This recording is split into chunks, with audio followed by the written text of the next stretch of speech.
What are the chances they'll ever see each other as a man and a woman? Pretty much zero. But if maybe that ever happened, then they really shouldn't see each other again. It was a beautiful sunny day. The weather was absolutely amazing. On one of the streets stood a big, lovely house that belonged to a wonderful girl.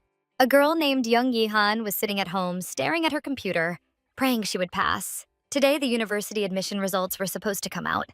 If she failed, how would she ever look her aunt and uncle in the eyes? Even thinking about it scared her.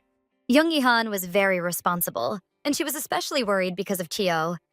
He definitely wouldn't go easy on her. And she would also feel terribly ashamed in front of her mom and older brother, even though they were in heaven. The tragedy happened in February, 11 years ago. Her mother and brother died in a car accident. Because of sudden snow, the bus lost control and crashed into their car. The girl was only 9 at the time. She was left alone in that big house and has lived there by herself ever since. Due to complicated circumstances, the only reason she managed to cope and survive until today was the family living next door. The girl decided she'd had enough dark thoughts. She needed to leave the past behind. Things would work out somehow. Nervously waiting at her computer, Yihan kept refreshing, but the results weren't coming.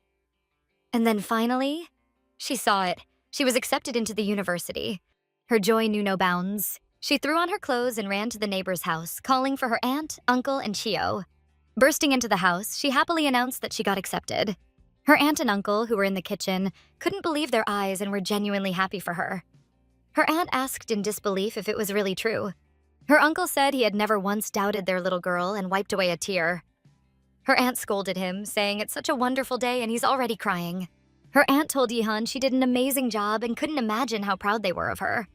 The girl shyly thanked them, thinking they truly were happy for her.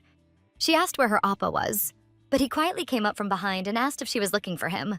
She tried to say something, but he grabbed her by the chin and said that from now on, she was his junior. He looked at Yihan warmly. He was genuinely happy for her and congratulated her on getting in. The girl shyly thanked him. Then she hugged her aunt because these people were the only ones who had always supported her. 11 years ago, on that tragic night in the big house, the little girl was completely alone. She was sad and terrified, but beside her was the neighbor's boy, who always supported her. Yihan was devastated. She cried constantly because after losing her family in the accident, she had no one left. The boy tried to comfort her, telling her she wasn't alone. He would always stay by her side. And then he told her he would love her even more than her mom and dad did. So everything would be okay. From that day on, Kyo, who was 2 years older, started taking care of her like she was his real little sister. When his parents learned what happened to the girl, they took pity on her and welcomed her into their family. His mother told her to start calling her mom. The girl began living in her new family. She felt warm and safe, and thanks to Kyo, her world slowly came back together. The boy's parents loved Young Yihan dearly. When she came over to tell them she got into university, they said she must not have eaten anything while waiting, so they prepared all her favorite dishes. The girl was touched and surprised. They told her not to stand out in the cold and to come inside. Even if she only ran next door, she still needed to stay warm. Yihan thought about how much Chio's parents worked just to make her happy with her favorite food, and she felt a little embarrassed. But then her eyes stopped on a room filled with boxes, and she wondered what all that was. When they sat at the big table, she asked how they even managed to cook so much so quickly. They told her there was plenty of food, so she should eat slowly. Chio was shocked and said that when he got into university, his parents only gave him a postcard. His father told him not to compare. His mom offered Yihan some ribs, her favorite, and she thanked her, saying they were delicious. Yihan told them they really didn't have to go through all this trouble for her. She should be the one thanking them for everything. Chio smiled at her and said she should be thanking him, since she got into university thanks to his help. She said he was starting again, though he wasn't wrong. Much of her success was thanks to him. Chio got into university with the top exam results, but for some reason enlisted in the army immediately after. She still didn't understand why. She was only 18 then. He told her she planned to apply to his department anyway, so it would be boring for her to go to college alone. If she passed everything well, they'd study together when he returned. That's why she worked so hard. He used to be so quiet and mature, but now she couldn't understand what was going on in his head. Her uncle told Yihan not to say things like that. They were one family, and this wasn't a burden. It was their way of caring for her. And no matter what anyone said, she had always been and would always be their youngest daughter. She blushed and thanked them. And she realized she kept grumbling while they were just sincerely caring for her. Yihan kept eating happily, thinking her hard work was worth it. When she got a job, she would pay them back. No, she needed to do even more. Chio watched her, wondering where she even put all that food. His mom told her not to rush, or she'd choke. The girl paused and then asked if they were renovating again. It seemed like they'd just finished one. Her auntie looked at her with a sad expression, as if she had something important to tell her. Ihan stared at them, confused. Their faces had suddenly turned gloomy. Holding her hand, the woman said that even if they ended up far apart, she knew they would still remain a family. They always considered her their daughter. The girl was overjoyed to hear that and said she always thought of them as her parents too. But her auntie told her that this was exactly why they felt so sorry. Ihan couldn't understand anything. Then the woman explained that they were moving the next day. She reminded her of the grandmother who lives in Busan and hasn't been feeling well this year. It seemed they had no other choice but to move in with her. They had wanted to tell Yihan earlier, but were afraid it would be too hard on her, so they kept postponing it. After everyone finished eating, the girl went to her appa's room, knocked on the door, and asked if she could come in. Chio looked at her, not understanding why she came to him of all people, but told her to come inside. When she entered his room, she saw that his things were also already packed and standing by the closet. The guy pretended he wasn't paying attention to her. Yihan sat next to him, unsure how to start the conversation. She thought that when they were all together, everything felt fine, but the moment they were alone, she always felt uncomfortable. She finally gathered the courage to ask him whether he wasn't planning to return to the university right away. She assumed he must have already applied for reinstatement. He answered yes while continuing to play on his phone. The girl remembered how he had once said they would definitely study together, yet now he was acting like he didn't care at all. She thought that those words must have been empty, and she was stupid for taking them seriously, like always. The girl had always felt lonely, so wanting to be close to him was probably just her own stubborn fantasy. The guy stood up from the bed, pulled her chair closer to himself, and asked her to go ahead and say whatever she wanted to say. Yihan became flustered and said she didn't want to say anything. He looked at her silently for a moment, then told her he wasn't going to eat her. He smiled, trying to understand her mood, and then said she must be sad that he'd be leaving soon. Then he suddenly asked her if she wanted them to live together. The girl never expected him to suggest something like that. He sat there looking at her attentively. His question was unexpected, yet he was clearly waiting for an honest answer. Yihan couldn't bring herself to answer, knowing he probably already knew what her answer would be. She had grown up so kind and considerate that she simply didn't know how to want something just for herself. Yihan told him that they weren't even a real family, and the fact that he had taken care of her all this time was already more than enough. Chio gently patted her head and said that if they weren't a real family, then he shouldn't have brought it up at all. He apologized to her, but she was so anxious that she felt he completely misunderstood what she meant. He turned around and walked out of the room. The girl thought that of course she wanted to live with him, but even if she said it out loud, nothing would change. She really didn't want to be left alone again. She wondered if everything would really end tomorrow and she'd return to living in that cold house filled with nothing but ringing silence. She had always felt lonely at school too, since she had no friends and always had to sit alone. Yihan kept remembering her auntie's words, that even if they were far apart, they would still remain a family. Thinking about the way she used to live before, the girl realized that family wasn't about distance. Being left alone meant becoming truly lonely. After telling Chio they weren't a family, she thought that wasn't what she meant at all. She was just hurt that she knew nothing about what was happening, and the words slipped out. Everything had already been decided, and her words wouldn't change anything anyway, so she thought it was pointless to bring it up again. The girl told Chio that if it were possible, she really would want them to live together. She didn't expect she would be able to say it out loud. As soon as she voiced that secret wish, the tight anxiety she'd been carrying suddenly began to loosen, as if saying it out loud might actually make it come true. She thought that Appa was probably tired of someone like her, but he told her she did great, which surprised her. She had no idea what he meant. He told her she needed to speak her desires out loud, then gently ran his hand through her hair. Chio said that sometimes she needed to stop being afraid and allow herself to want something, and that she wasn't a burden to him at all. Yihan looked completely confused and thought that the guy was, as always, more mature than she was. He leaned toward her and told her not to make people anxious for no reason. The girl was startled and wished he would just forget what she'd said earlier. He thought for a moment and said that if his youngest was asking so persistently, then he had no choice. She didn't understand anything and asked him what he meant. As he walked out of the room, he said she'd find out tomorrow. In the morning, his parents told Yihan that Chio had explained everything to them the night before. They asked her to take good care of him. The girl asked what exactly he told them, but the mom said that thanks to Yihan, she was finally at peace. Then she added that if everything was loaded, they could head out. They said they had decided that Chio would live with Yihan at her place. His mom added that they were grateful she was taking this troublesome guy under her wing. His parents got into the car, smiled, and told them to eat well. And if the guy started acting up, she should kick him out. They also asked them to visit sometimes and said they already missed their dear Yihan. They said they would text when they arrived, and Kyo told them to send his greetings to Grandma. The girl stood there completely lost, not understanding what was happening. She asked him what all of this meant. Was this because of the conversation they had yesterday? The guy looked at her and asked why she was making that face, reminding her that she was the one who wanted to live together. He smiled at the bewildered girl and told her to take very good care of him.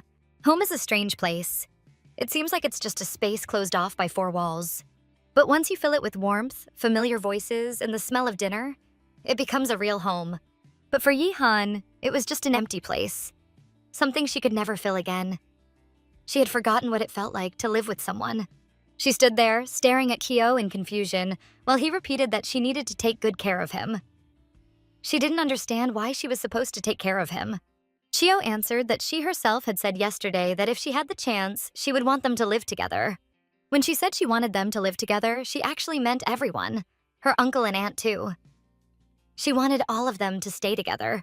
But Chayo said that he understood it as her not wanting to part specifically with him, meaning that now she was kicking him out. The girl thought, who in the world would interpret it like that? The girl became very upset and said she never said anything like that at all. The guy suggested they go home and talk calmly. She was very surprised and didn't know what to say to him. When they reached the front door, the girl told him that she didn't agree. She hesitated for a long time and didn't want to open the door, but the guy asked her to open it. She said she didn't want to. Chio smiled and asked if she was hiding something dangerous in there. Or maybe she had a boyfriend inside. Ihan said there was nothing like that, and if anything, she thought the most suspicious person here was Appa himself.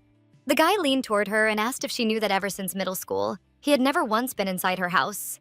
He said that, just as he promised, he always waited for her to invite him herself. But she never did. And now with everything turning out like this, he even felt a little hurt. The girl stood frozen by the door, not knowing what to do. Hesitated for a long time, but eventually opened the door and said it wasn't that she didn't want to. She simply couldn't bring herself to invite him. The guy asked in surprise why and what that was supposed to mean. But the girl told him not to be offended. When he entered the house, the guy was shocked. The rooms felt like a space where loneliness was compressed under the roof. It was a place where everything that was missing became painfully obvious. Everything was white and cold, frightening, and reminded him of Young Yihan herself. He looked around in disbelief and asked if this was really all she had. The girl smiled and said that yes, it looked empty, but at least it was easy to clean. When you live alone, you don't need much. Chio said that if she truly thought this was normal, then something was wrong either with her or with him. In childhood, everything here used to be different. The girl was very surprised and asked if he really remembered what this house used to look like. When she was little, she didn't know what to do with everything. And when she finally pulled herself together, she realized almost nothing useful was left, so she just threw everything out. The girl said that's just how it happened. Although Yejun's room was perfectly fine, and only her desk had a little mess on it, the guy asked if he was supposed to praise her for that, and the girl said yes. Chio asked if his parents knew about all this, and said that those two must have conspired behind his back, knowing he would only grumble anyway. Ihan said they knew everything, and he should have seen how they helped her throw things away. His parents thought they didn't do anything wrong. Then he told her to just forget everything he'd said earlier. The girl asked why he was saying that. He answered that the more emptiness there is, the more there is to fill. And he actually liked it that way. She stared at him and even forgot why he came. The guy asked why it was so cold in her house. Then the girl asked in confusion why he even decided to stay here, since he planned to continue his academic leave. Wasn't that right? Chio said he never said anything like that, and she made it up herself. Was that really true? The girl wondered and asked what his parents had said. They were actually happy about it. His dad said they worried a lot because Yihan lived completely alone, and now that they were together, they felt much more at ease. And his mom still worried and told him just not to bother the girl too much. The girl thought that wasn't surprising. The guy said that right now there were no free rooms near the university at all. Everything was taken by freshmen, and the cheap apartments were either in basements or in horrible condition. Then the guy walked up to one of the doors and asked if this was Yejun's room. The girl tried to stop him, but he asked if he could live in it. The room was very big and bright. It was clean and tidy. Looking around such a beautiful room, the guy was surprised. Everything in this room was perfectly in order, not a speck of dust. Then he found a medal, picked it up, and asked if it was real gold. He said it looked like real gold, and the girl stood watching him closely. Chio examined the metal for a long time, then put it in his mouth to try whether it was real gold. When the girl saw that, she remembered her younger brother, who once also put his metal in his mouth to see if it was real gold. Her brother had been very disappointed and said it was fake, even though his coach told him it was real gold. He thought the coach must have lied to him. Chio looked at Ihan and asked what she was thinking about since she looked so surprised. The girl said nothing, then took the metal from his hands and told him he wasn't a child to be putting everything in his mouth. Chio said he was simply curious about everything, then sat in the chair and said it suited him perfectly. The guy remembered that Yejun used to be quite strong as a kid. The girl also remembered her brother and felt a bit awkward. Ihan was very nervous and told the guy that she was going to say this for the last time. Chio looked at her carefully and asked what she wanted to say. Ihan gathered her courage again and said they couldn't live together. It'll look weird to anyone. The guy looked at her, smiled, and told her not to worry, because no one would think anything like that. Even if that was true, the girl was still worried because she was already 20 and an adult. They would study at the same university in the same department. What if someone saw them? And even though they had been close since childhood, they weren't real siblings. And besides, he would feel uncomfortable too. But the guy was confused as to why he would feel that way. He was very surprised that she would feel uncomfortable, because he had never felt uncomfortable around her. The girl became very upset and started yelling that she was being serious and he should listen to her. And the guy agreed. Chio said there was no need to worry at all, and asked what the chances were that they would ever see each other as a man and a woman. Absolutely zero. The girl stood in the middle of the room, confused, staring out the window, then said, "And what if it did happen?" Then she stepped closer to him and asked again, "What if suddenly, just suddenly, something like that happened?" And the guy answered that in that case, it would be better for them never to see each other again. If she was Yejun's younger sister, then she was his too, and they needed to keep clear boundaries. The girl thought about how easily he said they should just stop seeing each other. She was shocked to hear those words from him. If they were a real family, such words would never have slipped from his mouth so casually. The guy looked at the girl with gentle eyes, then took her hand and asked what her answer was. The girl still didn't know what to say to him, then asked him to forgive her and said that no matter how close they were, she didn't think it was possible. Chio thought for a moment, then said that at least until he found a place to live. His gaze was so convincing, and he asked whether that was possible considering their relationship. The girl looked at his bag standing by the bed and asked if that was all his stuff, but the guy replied that he'd left most of it at home for now. Ihan told him to unpack everything then, and said she'd step out. He should call her if he needed anything. Leaving the room, the girl was extremely anxious and wondered what she had just done, and whether she was really going to live with Kyo now. The more she thought about it, the more she realized she had agreed way too easily, and maybe it wasn't too late to tell him she changed her mind. But where would he go if she kicked him out now? Maybe this whole situation seemed complicated only to her. Then she remembered what the guy had said, that if anything happened between them, they should never see each other again. She calmed down a little and told herself she wouldn't make things complicated. After all, Kyo was Yejun's friend, and he was almost like a real brother to her. She would just pretend nothing had happened while he stayed with her. She decided she would consider it her way of repaying Kyo for everything he had done for her. He'd find a place to live soon anyway. Then she decided to return to his room and thought it wasn't the time to overthink. She should help him unpack. Trying to be very polite, the girl walked into the room with a smile and asked Chio if she could help him with anything. But seeing that the guy was changing clothes, the girl felt incredibly awkward and froze in embarrassment. The guy was changing, and when he turned toward the door, he saw Yihan standing there silently, staring at him. He walked up to her with a shirt in his hand and asked in surprise what had happened. Chio continued dressing, and the girl thought she should have knocked before entering. She apologized for barging in so suddenly. The guy stood there looking at the flustered girl. The shirt he was holding slipped from his hands and fell onto the floor. The girl tried to help and bent down to pick up the shirt, but she stumbled and almost fell. The guy caught her and pulled her close. He asked again what had happened, seeing how confused she was and how she struggled to answer. The girl didn't know where to look from embarrassment and said she simply wanted to help him. Then she asked why he was undressed at all, but the guy replied that someone had barged in without knocking, and she apologized again. Chio explained that the house was a bit chilly, so he wanted to change into something with long sleeves. Ihan said it was probably because she rarely turned on the boiler and now it heated slowly. She thought it all turned out so awkward. The guy started getting dressed and said she was funny. After all, when they were kids, they saw each other many times, so why was she so startled now? They used to go to this beach every summer until middle school. The girl agreed, but said that now everything was different. The guy tried to button his shirt and didn't understand what she meant. Picking up his things from the floor, the girl apologized again and said she'd be more careful in the future, then thought she should leave as soon as possible. The tall, handsome guy looked at the flustered girl and asked if she really thought the two of them were different now. The girl shyly looked at him and said that wasn't what she meant at all, and she wasn't even talking about them. Chio smiled and asked if not about them, then about who? And the girl thought she might have offended him a little. Ihan shyly answered that she meant their bodies, that they had changed over the years. The girl became very embarrassed and repeated that their bodies had changed, and that it was the first time in her life she had ever seen a man's body. Chio was very surprised. No one had ever said anything like that to him before. The girl was embarrassed too, realizing she'd actually said that out loud to him. The guy asked what she meant by what she just said, but the girl replied that she needed to change the bed sheets. That would be better. She felt flustered and said she would go start the washing machine. If he needed anything, he should say so. She'd bring a new blanket later.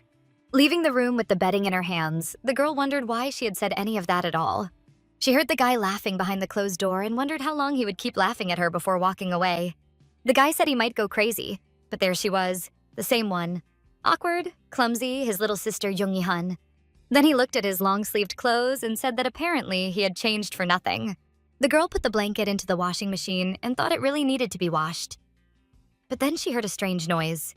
When she walked into the living room, she saw the guy and asked what he was trying to do. Chio was holding a couch he had brought into the room and said he was moving furniture.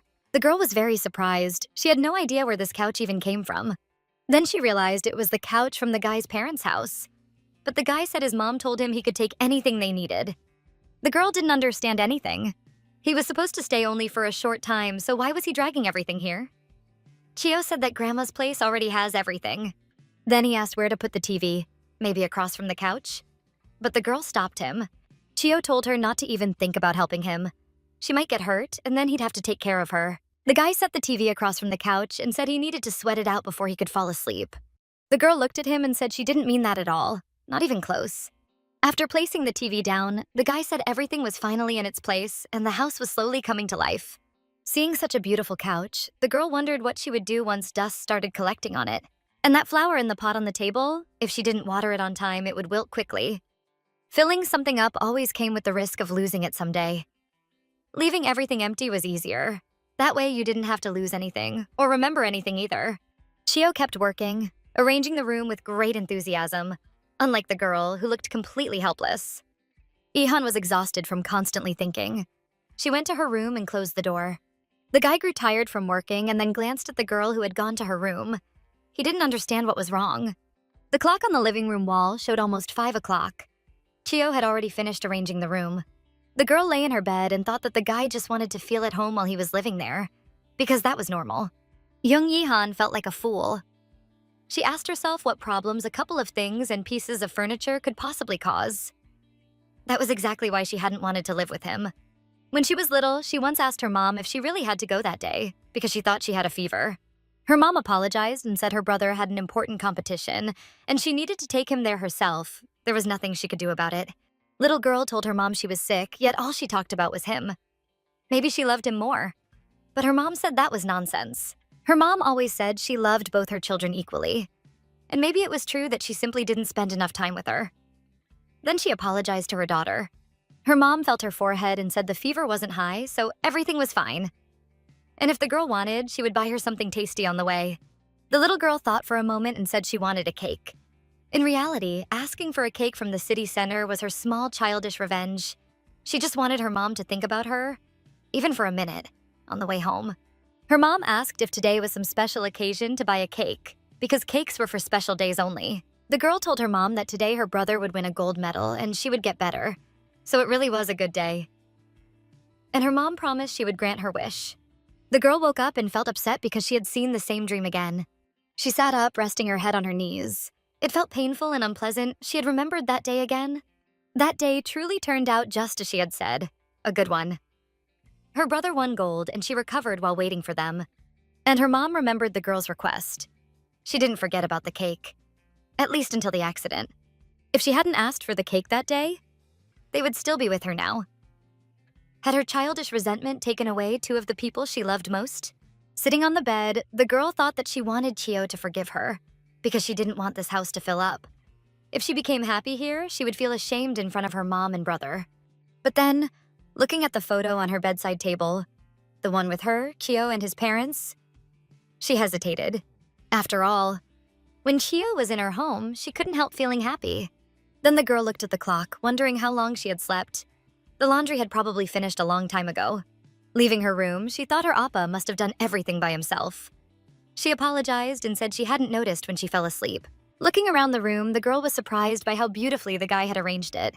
When she went to the laundry room, she saw that he had even hung up the blanket to dry. Then she noticed the front door was open and figured Kyo must have stepped out somewhere.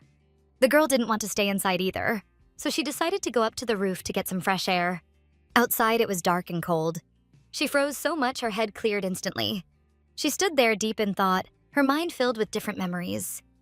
Then she remembered the upcoming anniversary of her mom's and brother's death.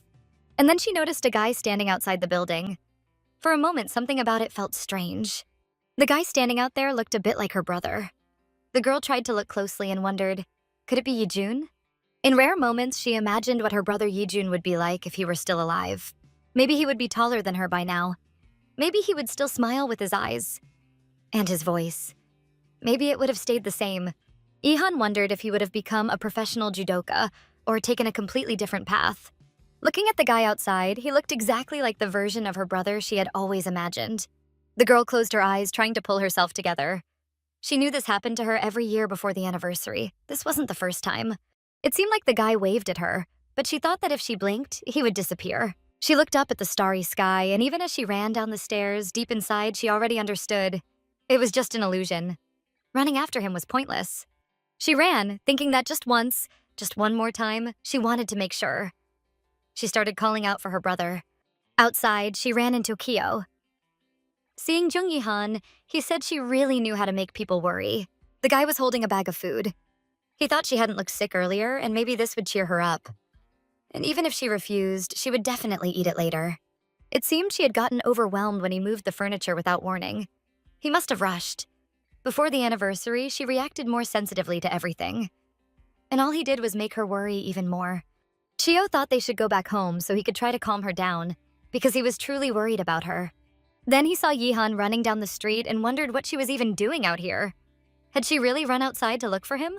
But could anyone really go out in the middle of winter dressed so lightly? The guy called out to her and said he was there. The girl was just walking down the street, not reacting to anything. She looked very strange, dressed lightly, even barefoot on one foot. Chio approached her and stopped her, then told her to look at herself and asked what had happened while he was away. He touched her face and asked if she had caught a cold and asked her to let him take a look at her. Chio looked at her worriedly, unable to understand what was going on. Ihan asked if he had perhaps seen a guy nearby. He tried to recall if someone had passed by, and maybe the guy hadn't noticed, but Kyo didn't seem to have met anyone on his way. He tried to find out from Yihan who it could have been, and said he would bring him here himself. The girl looked very upset and tried to explain to Kyo that she had seen her brother Yijun. He was very surprised to hear what the girl said, then said he understood. It was probably just someone who looked similar. Yihan began crying hard and said she just wanted to see him one more time because no matter how much she searched, she couldn't find him. She leaned against the guy and said she understood and that it was time to stop, but she didn't know how to do it. Chio asked her if she realized this since her hands were clutching him, but her thoughts were still with someone else, and how far could he go to calm her down? First, he touched her head with his hand, then said that there was nothing wrong with not knowing how to stop. Chio took the sneaker off his own foot and put it on her, then said that not being able to let someone go doesn't make her foolish, and if she wanted to keep searching, she could, but he would always be by her side. Then he lifted his head, looked at her, and asked her not to deceive herself. Young Yijun was not the one she needed to look for. She had to let him go. Then he looked her in the eyes and told her she shouldn't torment herself by asking how much longer she should continue searching. She needed to calm down, try to move on, and finally begin to accept that her brother would never return. Looking down, the girl noticed she was wearing her appa's sneaker. It was big and uncomfortable, but just seeing it calmed her slightly. The guy took her hand and suggested they go home, but she wondered why he was holding her. Perhaps he was afraid she might run away. On the way home, the girl asked where he had gone. The guy thought that finally, she had become curious. At first, he was confused, then remembered he had gone to buy bunjapang and hurriedly shoved it into his pocket.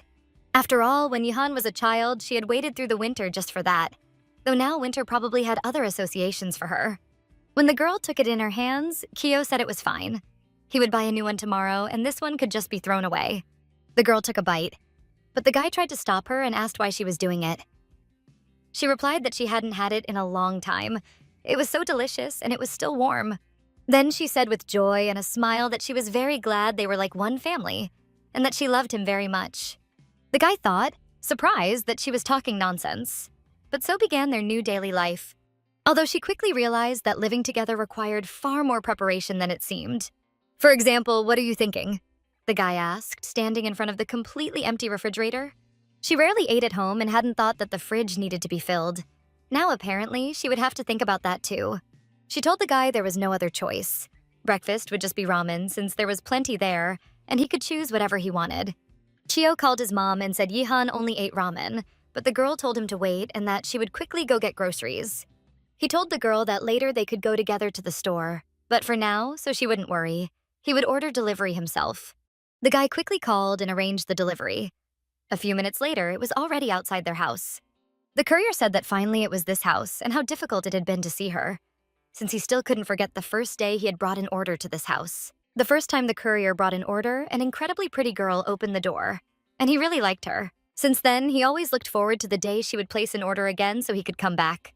The girl always ordered food just for herself, and he had never heard any other sounds from the house.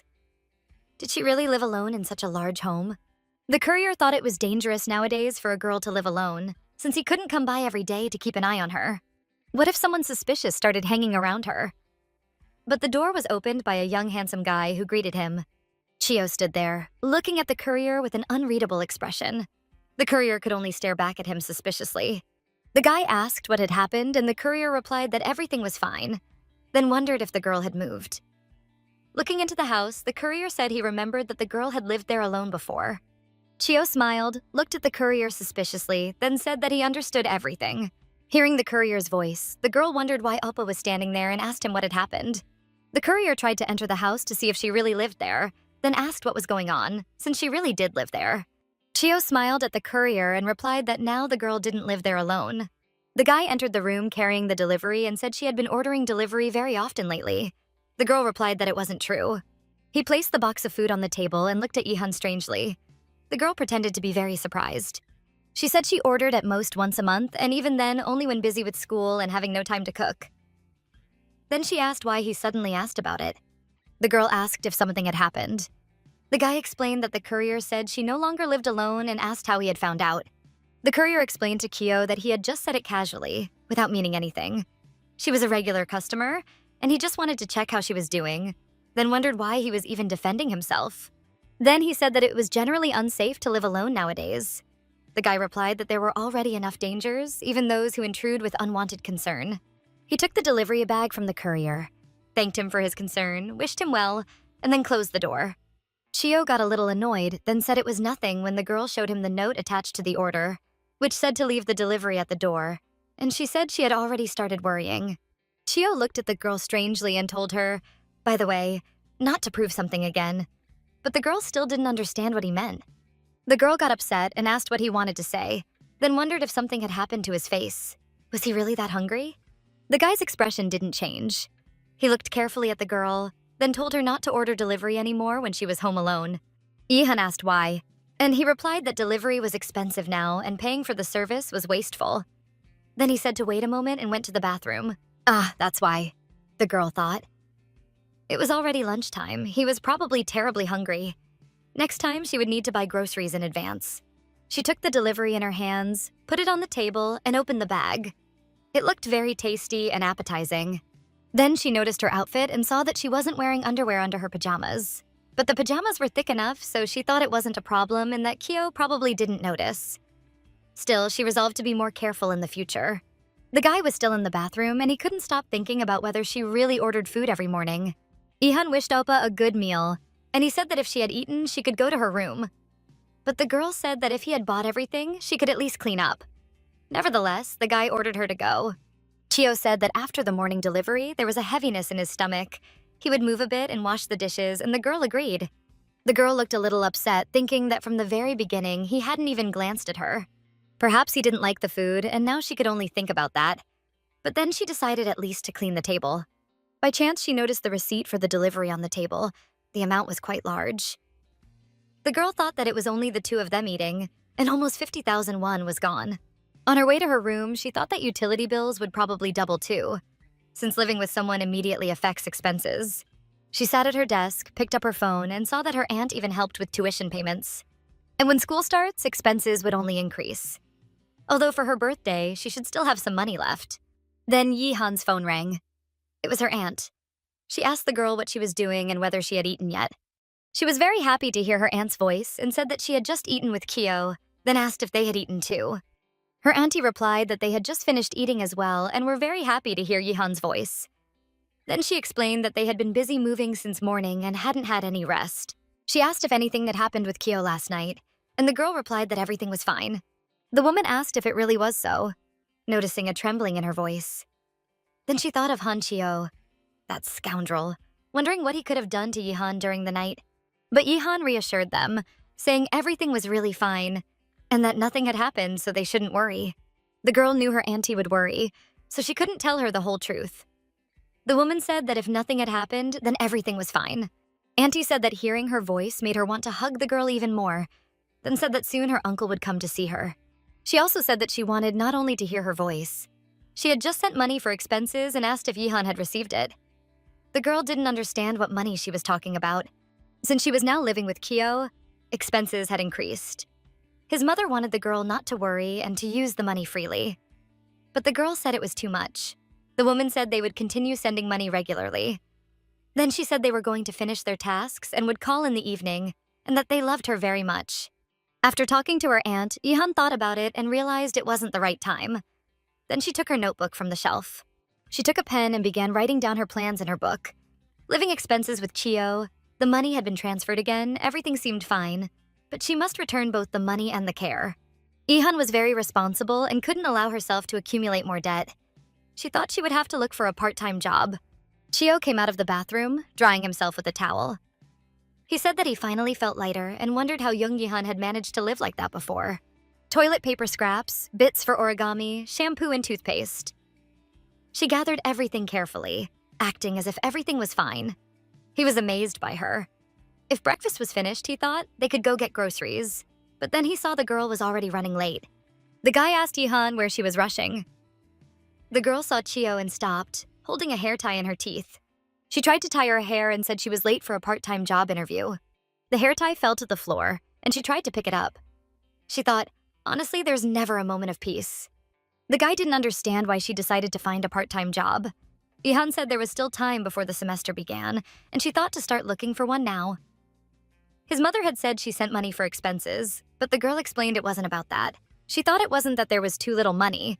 Rather the opposite, there was too much, and that was the problem. She felt pathetic receiving money she hadn't earned, as if it were supposed to be that way. If she told him, he would immediately worry. The girl said she now had to earn her own living. The guy was very surprised, then placed his hand on her head and told her to turn back. The girl didn't understand why he was doing that or why he was touching her hair, but the guy told her to stand still. Thinking about it, in childhood, her hair was always braided not by her aunt but by Kyo. Even if his clumsy hands messed up her hair, she still liked it. And now his hands had grown so big. Now his touches were completely different from her memories. Cool, confident, and somehow foreign. The past seemed like a strange movie, and the present so fake and uncomfortable. Perhaps he also missed that little girl who had asked him to braid her hair back then. While tying her hair, the guy thought she still had the same shampoo scent. He wondered if Jung Yihan realized that he didn't just want to tie her hair. Chio smiled and said it was done. The girl was very flustered and nervous, then said she needed to go. The guy hugged her shoulders and asked if she could just stay without going anywhere. The girl thought that today he seemed strange. Chio was indeed acting strangely, and both his voice and expression were different from usual. But the girl thought that she herself was also acting strangely.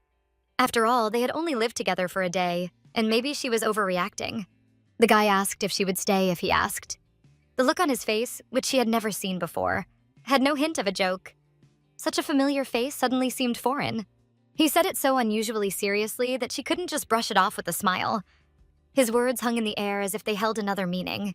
At that moment, the boundaries in their relationship began to blur. The girl didn't know how to respond. She said that she had deliberately worn new clothes today, but he didn't understand what she meant. He listened carefully as she explained that she had worked so hard to arrange the expenses. Maybe it was still worth going, wasn't it? She looked at him so intently, and in her gaze, there was determination to leave no matter what he said. Chio leaned forward and covered his face with his hands, then told her to go, preferably far away, and started laughing loudly. But she said it wasn't fun that way. When he raised his head, Yehan asked what he wanted to tell her, but he replied that he was simply bored and wanted her to stay home with him. The girl was surprised and said she thought he wanted to have a serious conversation. But he said, isn't she pitying such a poor student sitting at home alone without friends or classmates? Yehan thought that it was as usual and maybe she had just overreacted.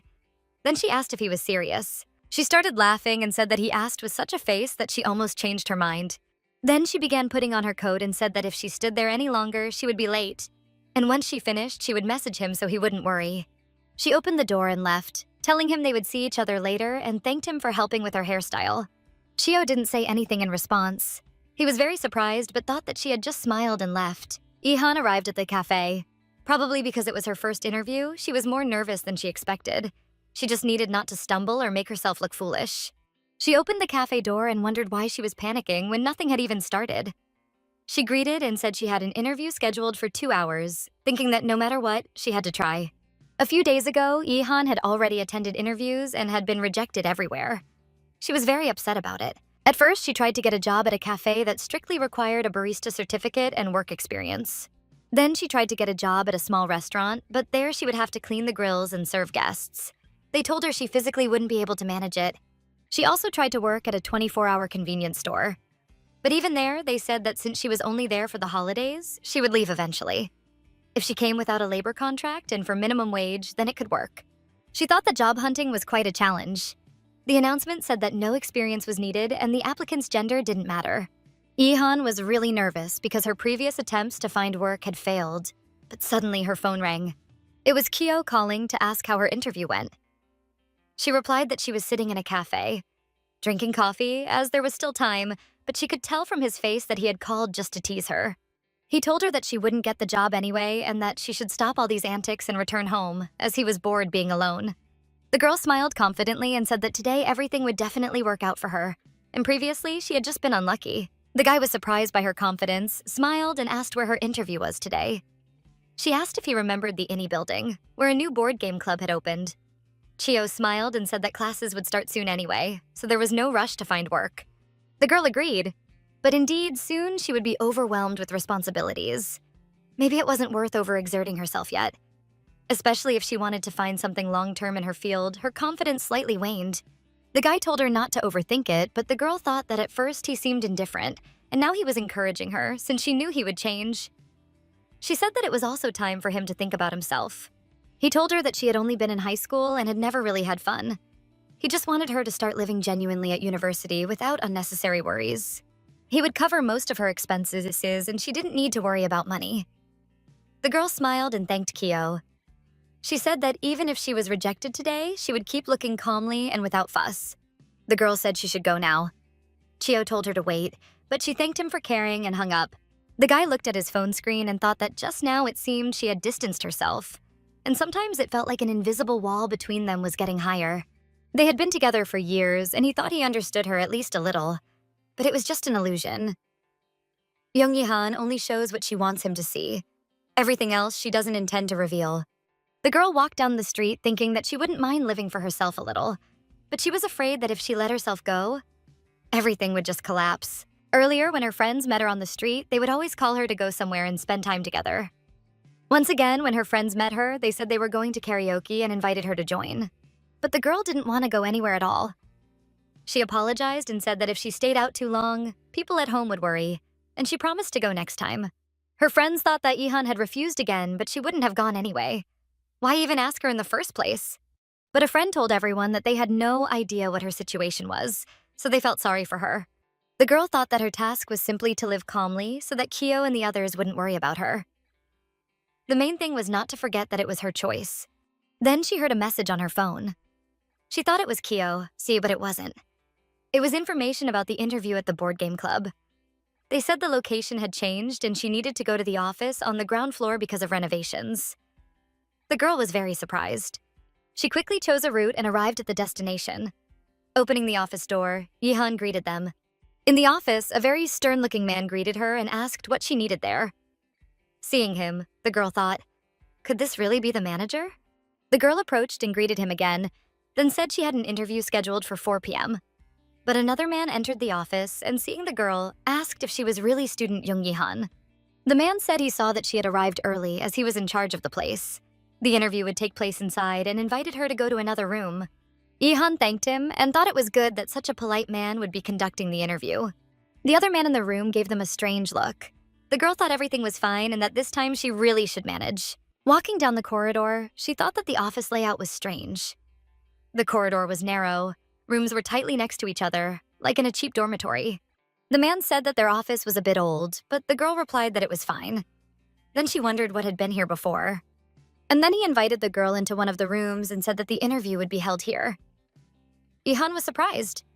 And the man apologized and said that the renovations were taking longer, so they had to move the interview here, and he hoped for her understanding. The girl said it was fine and asked if she could sit, but thought it looked a bit strange. The man suggested they begin and told her not to worry. Yihan thought the critical moment had finally arrived. He told her not to take things too seriously. He would just ask her a few questions and she should think of it as a normal conversation. His calm tone actually reassured her. He asked if this was her first part-time job. With her friends and personal plans, would she really be able to work on weekends? She replied that she barely had any friends and had plenty of free time, so everything was fine. Then he said she was a very pleasant girl and that she would have no problem dealing with clients. The conversation flowed easily and the interview ended sooner than she expected. The man said it was rare nowadays to meet such polite and quiet young people like her, and then added that he liked her. He asked if she was satisfied and whether she would like to work for them. She had worried things would fail again, but she was very happy about the offer. She thanked him and promised to do her best, and the man seemed pleased. She admitted she simply wanted to find a part-time job as quickly as possible, so she was very nervous. Then he mentioned that she wrote in her resume that she studies at a university with high tuition costs, so it must be difficult for her parents. Yihan replied that she has no parents, though she receives some help, but from now on she has to manage on her own. The man apologized, saying he probably shouldn't have said that, but she assured him it was okay and told him not to worry. He agreed and said that everyone has their own circumstances. Then he paused and added that, honestly, he thought he had a job that might suit her even better. Hearing about a better job surprised her, and even made her happy. She asked what kind of job it was. The man replied that he doesn't offer this to everyone, but he thought her calm and reserved nature would appeal to clients. The girl felt that something was off. He said it was very simple, something like having an honest conversation. Yihan was confused again. Nothing special, he said. Just pour a drink for a guest and chat with him a little. No special skills required. That's why many female students do it. He added that nowadays it's better to choose an easy job with good pay rather than work hard for minimum wage, right? He suggested she think of it as an interesting experience, but she apologized and said she would pretend she hadn't heard anything. The girl said she should probably go, but he replied that everyone says that at first, and then they quickly get used to it. As he chased after her in the hallway, he admitted it was a somewhat specific job. Yihan began to feel afraid. What frightened her wasn't how easily he calculated her situation, claiming she had caught his attention, but the fact that others had done the same, crossing boundaries the moment they learned about her background. He said, "Just look at you. Such a beauty." She stood there again, miserable and wounded, and in the middle of the familiar collapse inside her mind, only one name surfaced.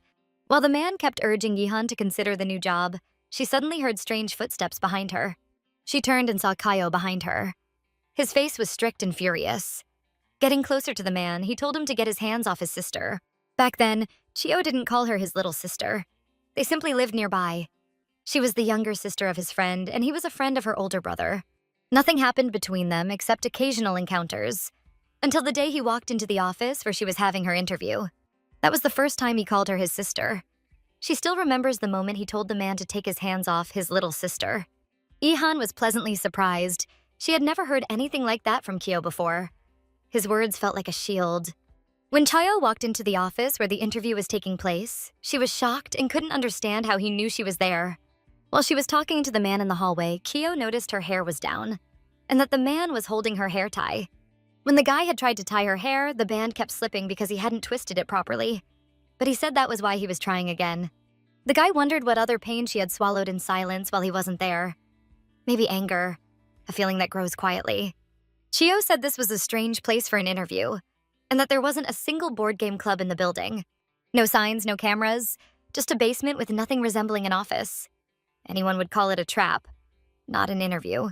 Then the guy demanded the man explain how the object in his hand had anything to do with an interview. The man said her boyfriend clearly thought their office was too shabby and got suspicious. He warned that picking a fight with the wrong person could cause trouble. Then he claimed this wasn't what they thought and told the guy not to worry. The man said he had only exchanged a few words with Yihan. The guy was surprised, and the man kept repeating her name. Chio told him not to say her name so casually because it irritated him. The man hesitated, then said Yihan's boyfriend was overreacting. He told Yihan that this is why kids without families are in danger. They cling to anyone nearby just to feel supported. In her situation, he said, such people must seem like family. He had seen how guys use girls and then leave, pretending to care at first, but once they realize they owe nothing, they disappear. Looking at the guy, he said that people like him cling to others only as long as necessary for their own survival. Then he told her to pull herself together and think carefully about where she truly belongs. Chio thought, what a bastard. But the girl stopped him and said she was fine, and that he shouldn't let the man's words provoke him. She hadn't expected it to help, but she told the man things seemed suspicious from the beginning, so she had recorded their conversation. She suggested ending this right away. She said he had already said enough, but there was no recording, and she worried that if she stumbled even once, he would realize she was lying. Her whole body trembled, and she couldn't force out a single word. She didn't know what to do. But Chio took her hand and said she was doing great. His words weren't concern. They were a way to belittle her under the guise of good intentions. She must not waver. She told the man that he was the one who needed to pull himself together. It wasn't the right moment for him to worry about others. He yelled at her, asking how she dared lecture adults when she didn't even understand the trouble she was in.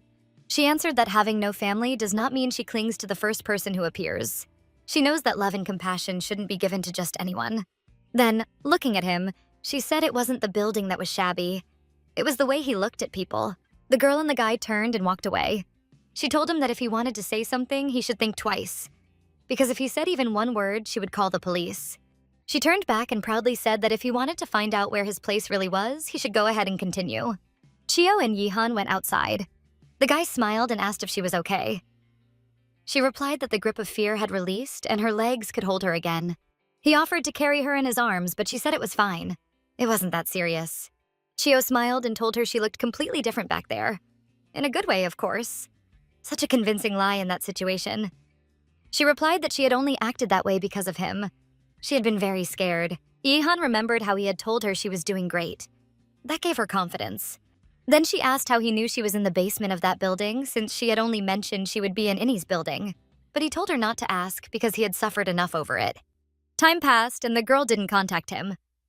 He started to worry and went looking for her. In the building she mentioned, there was no club at all, so he searched all around thinking maybe she gave the wrong address. Then he ended up near that building again. He was surprised and didn't know where to look for Yihan. Chio said he wasn't exactly sure, he just decided to go downstairs since it couldn't hurt. When the girl entered the office, there was a man at the entrance. She asked if the guy had met him. Chio first thought for a moment, then said that when he came, there was no one there. She exhaled and said, "Thank God." The guy was upset and said, "Are you seriously relieved? If the interview location changed, you should have told me. I searched everywhere because of you, and you say, 'Thank God'?" Yihan apologized, saying it wouldn't happen again. Still, his guidance somehow reassured her. Perhaps he was her only appa. The guy was surprised and asked what she meant. Then he thought, all right, she was probably scared too. And he apologized, but she thanked him for worrying and smiled. He asked young Yihan why she told that man she had no family. She didn't even know how to answer. Let it be just words, but why so cold? And do you think I was around all these 10 years just to hear this? Then he smiled. The guy was very upset and said that if their parents had heard this, how would they have reacted? Does she really think that? The girl thought about what she had done and mentally urged herself to quickly say it wasn't true. But when she was little, she had always thought that he never really considered her family. The guy and the girl stood on the street facing each other in silence. She still couldn't find words to explain why she said he wasn't her family. Late at night, Chio and Yihan returned home. Each immediately went to their own room to rest. Very tired, she lay on the bed and thought about the guy's words. how he said she had gone completely crazy and why she hadn't said anything. Several days had passed since then, but she and Kyo hadn't really crossed paths, even though they lived under the same roof and even had dinner separately today. Nothing surprising, she had upset him. The guy was very upset and suggested going home. Lying on the bed, she thought she should apologize but wondered what to say. Then she received a message on her phone. She was surprised and wondered who it could be. Taking the phone, she saw a message, an invitation from Hongdaeun to a chat. It was a chat for first-year students in the university's design department. She thought, do first years really have their own chat? That's unusual. The chat invited them to a Saturday party with drinks, to meet at least a little. But she remembered that Sunday was the anniversary of her mother and brother's death, and said she couldn't come due to personal reasons.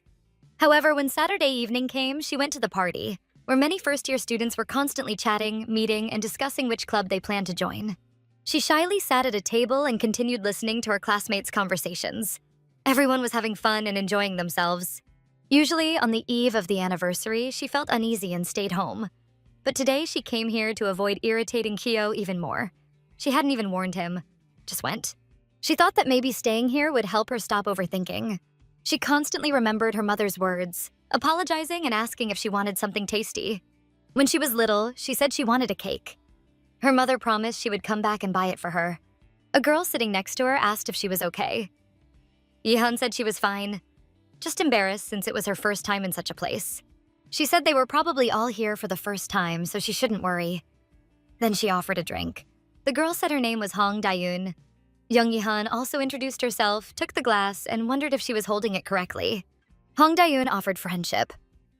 Yehan held a glass of alcohol, even though it was her first time trying it. Yehan and her new friend started drinking, and she thought maybe it was the effect of just one glass. She woke up and didn't understand if this was her room.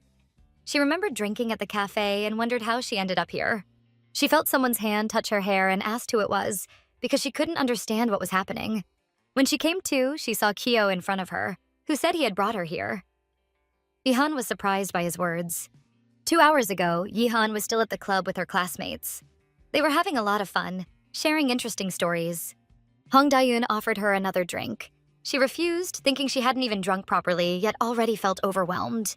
She thought alcohol would lift her mood, like in movies or dramas, but apparently not always. She wanted to have fun, drink, talk, but the more she drank, the worse her headache became. She thought that maybe it was because tomorrow was the anniversary of her mother and brother's death that she felt so uneasy. She felt awkward, like a stranger among her peers. She wanted to join the conversation, but it was so noisy she couldn't hear anything. One guy, apparently named Taiwan, said that if she felt uncomfortable, they could step outside for some fresh air, but she didn't hear him because of the noise. He then said she should sit closer to him. He whispered to her that she seemed a little tipsy and suggested going outside together. But the girl sitting next to her asked what they were doing. Then everyone noticed and said it seemed like a couple had appeared in their department and someone had started flirting. But Yehan denied it, saying it wasn't like that. She just couldn't hear well. Some guy said she was probably drunk. She wondered what to do, since everyone might misunderstand. Then Hongdaeun asked if everyone knew that there was such a handsome upperclassman in their department. One girl said that even just the shadow of a handsome guy would make her happy and laughed. A guy replied that he had also heard he was a real star, surely from someone who studied with him in school. Yehan thought that thanks to Daeun, the topic had quickly changed. They continued talking that the guy was an outstanding student in their department, but right after enrollment, he went to the army. So now he was considered a first year. The girl was surprised. He had only been to university a couple of times, yet everyone was already talking about him. Wow, he must be really handsome, Daeun said. She had only seen him in photos, but he was truly a good-looking guy. And what was his name? Yehan had a vague feeling that she knew him. Then Daeun pointed to a guy sitting nearby and said, "There he is." Han Chio was a tall blonde with a very attractive face. Tall in height, but his gaze was a little intimidating. Someone asked why they came so late, but the guys replied that it was a first-year party, why were they even invited, and they went to another table. The girls, seeing Kyo, started discussing how handsome he was, though slightly intimidating. Someone called the upperclassman who came, but he was also a first year, just like them. The girls greeted the sunbae, and Yehan was very surprised and confused, wondering what Chio was doing there. She wondered what to do, since she hadn't told him she would come. If he noticed her, he would surely be angry. She thought that maybe before he noticed, she should go and greet him separately. but her friend asked where she was going. Ihan told her she was just going to get some water, thinking that he probably didn't hear her. He heard her. She had intentionally gone so he could spend time at home in peace, hoping he wouldn't get upset. The guy silently looked at her, and she thought she would just greet him first and then say something, but she couldn't explain anything. Chio just silently turned away, as if he didn't care at all what she was doing or why she hadn't said where she was going. She didn't understand anything since he pretended not to know her. Her friend approached and offered water, then asked what happened and if she was okay, since she had suddenly gone pale. But she replied that she was fine. Well, I guess that's how he decided to act, she thought, returning to the table where Taewon suggested ordering something cold. She smiled and said no. Everything was fine. Then she thought that several days had passed and she still hadn't apologized. Strange to just approach and talk in front of people. Still, it was a little embarrassing. Her classmates, seeing Han Chio, said, "How long has it been? So many years." They laughed and said they couldn't wait. But the friends were surprised that he remained silent. They asked what happened. He replied nothing, suggesting they just sit quietly and drink. He drank a glass of alcohol and thought that she had been ignoring him since that day, and now she came here without saying a word. He left so as not to cause her unnecessary worry before the anniversary. She hadn't even greeted him and even tried to run away. How cruel. He felt very hurt. Just look at her. She seemed completely fine, enjoying herself as if nothing had happened. Probably pretending at university that she didn't know him. The guys asked Han Chio why he secretly poured for himself. How could he not even call once after returning from the army? But one of the guys said not to ask, since he had dragged him here. Then the guys said that the whole thing was about his younger sister. Someone asked if he really had a sister and why he stayed silent. Probably because she was very young. She was already 20, grown up, so why was he so protective that he didn't even leave home? Was he completely crazy? But that wasn't the point. They asked if his little sister was really that beautiful. Chio replied that she was extremely beautiful. The guy said he was sly and asked to see a photo. Ihan sat silently, barely taking her eyes off Chio. Taewon asked if she was okay, since she seemed drunk. She looked at the guy, smiling with his friends, thinking he looked so happy. She thought, "Forgive me, Oppa. That day it wasn't that I was deliberately holding back my words." Thinking as a child that he never considered her family. She knew he felt responsible for her, so she didn't want to add a heavy burden to his heart, never imagining it would cause him pain. The guy said Chio still hadn't shown a photo of his sister. He said it had been deleted. Ihan looked at him, thinking that he smiled like that with his friends, not paying attention, then thought he should forgive his sister. After a while, Chio noticed that the girl had drunk a lot with her friends and wasn't sober. He lifted her onto his shoulder and tried to carry her to her room. When she didn't want to get off or let go, he said she should remember that she had let him in herself. When she woke up, she saw Chio stroking her hair. She felt very happy that it was him. Chio didn't leave her for a moment, always staying close. A smile appeared on his face when he saw her regain some composure. She rubbed her eyes, then asked when she had returned home. The guy told her that she had suddenly started staggering and headed for the exit, and he had been very scared. Ihan said she didn't remember anything and probably scared everyone. He replied that's why you should drink in moderation. She asked what happened next, and Chio said he carried her home on his back. She said she remembered all of it vaguely and smiled. He asked why she was laughing, but she didn't answer. Ihan held Chio's hand. He told her to sleep and they would talk tomorrow. But she said she didn't want to wait. The guy couldn't understand anything, but the girl hugged him and said she needed to talk to him. She looked at Chio strangely, smiling constantly, saying they hadn't really talked properly for several days. The guy agreed with her, then thought that it might be time to control alcohol consumption. Then she touched his hand and asked if he remembered that day. He asked which day, and she replied the day he first called her sister. That was probably when she was in 2nd grade. It had been raining nonstop for more than a week. She had been alone at home for several days, and he saved her. She asked if he remembered what he said then. As a child, he said he would love her even more than her mom and dad, and everything would be fine. Even now, it seemed like a miracle how he could say exactly the words she needed so much at that time. After that, she remembered almost nothing. Probably just relaxed and passed out from exhaustion. She only remembered how hard he was breathing, carrying her on his back, and how raindrops occasionally fell on her face. Then she smelled medicine sharply and woke up in the hospital, thinking only about the strange smell and Oppa. The nurse, looking at the little girl, said that they should have called an adult, or at least a family member whose number he knows. But the boy cried and shouted that she was his sister and he was her brother. It was obvious to everyone. He begged them to save his sister. When the girl heard these words, she felt warmth and care, and would probably never forget that moment. In the end, it turned out to be something simple. She had just fainted from hunger. The girl said she wanted to eat, but felt very embarrassed in front of the boy and the nurse. She said that even now, whenever she remembers, she still feels hungry. Although later, the aunt and uncle fed her as much as she wanted, she didn't know why she still felt that way. She wasn't sure if he remembered that day himself. Then she hugged his hand more tightly and said, "I'm sorry for what happened a few days ago." The guy covered the girl with a blanket, hugged her tighter, and said he remembered everything. That day when she became his sister, because that day he was the happiest. The phrase younger sister is very convenient. It clearly shows how far he can go and where he should stop. But sometimes he caught himself thinking that the space next to him had just been empty, and she had taken it purely by chance. That she would be fine, even without him. In the morning, when the sun's rays broke through the window, the girl woke up. She was surprised that morning had come so quickly. Ihan couldn't understand when she had fallen asleep. Next to her, Chio was sleeping on the bed, holding her tightly. She was surprised and thought, could they have really fallen asleep like this after yesterday? She remembered that under the influence of alcohol, she had told him some stories from the past, and then nothing. And it was clear why. The guy had stayed by her side all evening. He said everything was fine. His hands, calming her before sleep, were very warm. For some reason, the girl felt very hot and thought she should wash up quickly before Appa woke up. Otherwise, it would be awkward when they woke up like this. She tried to quietly get out of bed, but the guy mumbled something in his sleep and pressed her even closer. She thought she couldn't breathe, as he was still asleep. She wondered what to do and tried to be as careful as possible, as one would in such a family-like situation. The guy woke up because it was already dawn. He thought she was going to run away and wondered why he hadn't slept at all. Let her suffer too, he thought. He couldn't understand why her hands were trying to gently push him away. The guy pondered. The girl looked at him fearfully and then asked if he was okay, and if he had woken up because of her. Ihan apologized and said she had just wanted to move him a little because it was very hard for her. The guy also apologized and said he understood, then thought that a little disaster almost happened.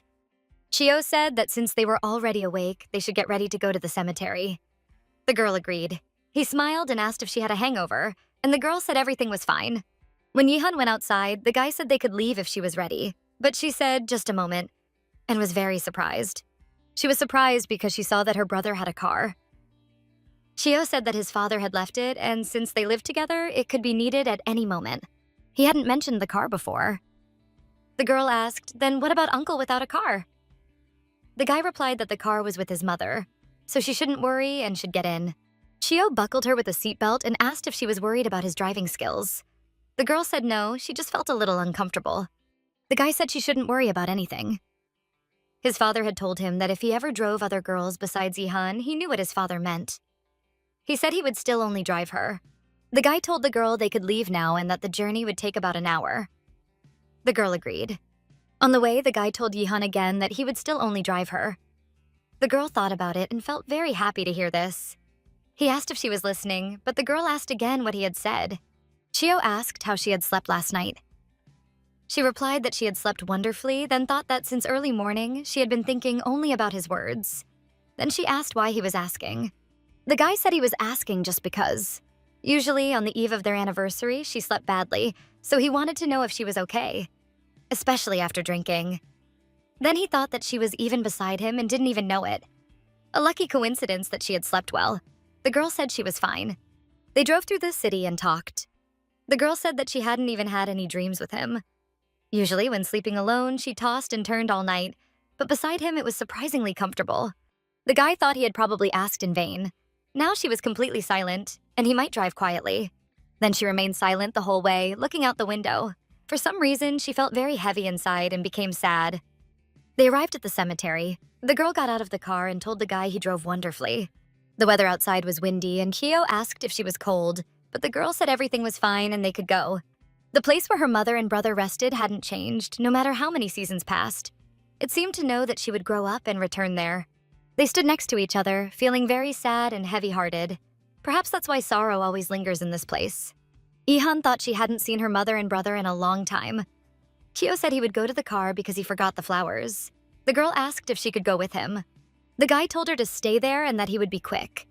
She thought he didn't have to let her be first every year. The girl stayed. She was very sad and apologized for not visiting often. She missed them very much.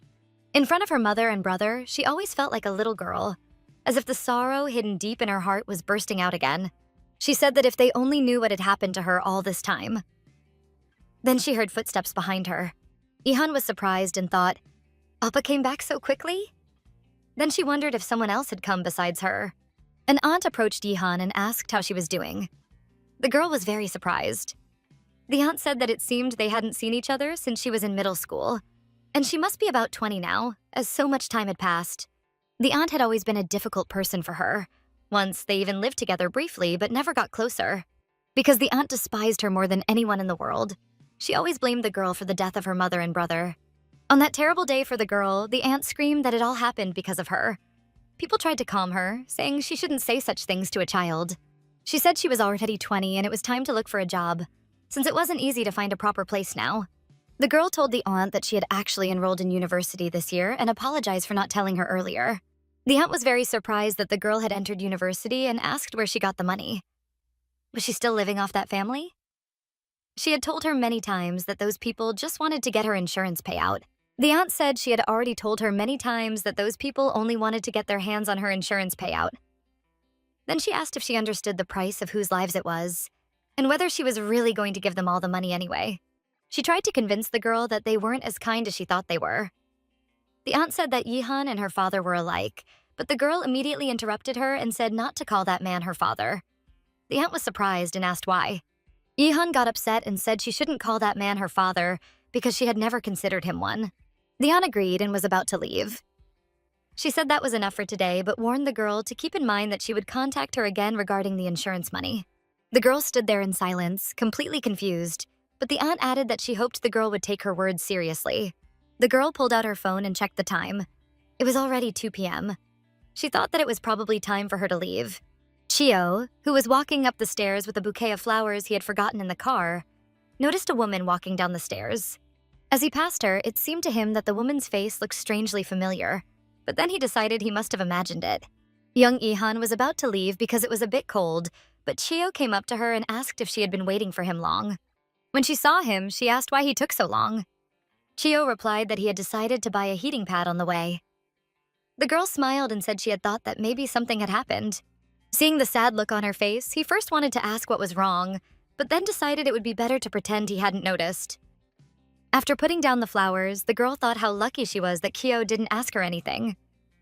It was probably only thanks to his care that she was still holding herself together. But if he ever found out that his kindness reminded her of someone else, they would both end up feeling sad, so she couldn't say anything. Meanwhile, some guy approached the girl's house. The gate was locked, and he thought that was strange. An elderly woman walked past the house, noticed the guy, and asked what he was doing there. She explained that the handsome boy had left early in the morning by car with the neighbor girl. The old woman asked if the guy had come on some kind of business. He replied that he had. There was something that absolutely needed to be dealt with today. The next morning, when the girl woke up, she thought about the fact that it was her first day of classes and wondered what she should wear. She opened the closet and stood there for a long time, thinking about what to choose, because being late was not an option. Time was flying by so fast, and she still couldn't believe she was already a college student. She just couldn't decide. Grabbing the first thing she saw wouldn't work, but dressing up too much also felt wrong. What should she wear to look friendly and approachable? She thought about Kaio's parents. On important days like this, they were always there for her. His mom used to say that for graduation, it would probably be better to choose something neat, although their Yihan looked beautiful in anything. His dad always said that if she was too beautiful, there would be people who wouldn't want to let her go. The girl missed them so much. Then she thought that now wasn't the time to dwell on that. Appa would be waiting for her. Suddenly, she felt someone behind her reach into the closet as if to help her choose an outfit. Chia walked up to Yihan and asked how it was possible to spend an entire day choosing clothes. The girl was very surprised and asked when he had arrived. He said it was already time to leave, and since she still wasn't there, he thought something might have happened. He told her that if she kept standing there like a statue in front of the closet, they would definitely be late, and suggested she just pick something. Yihan said she would really appreciate the help, then thought that it would probably be easier that way.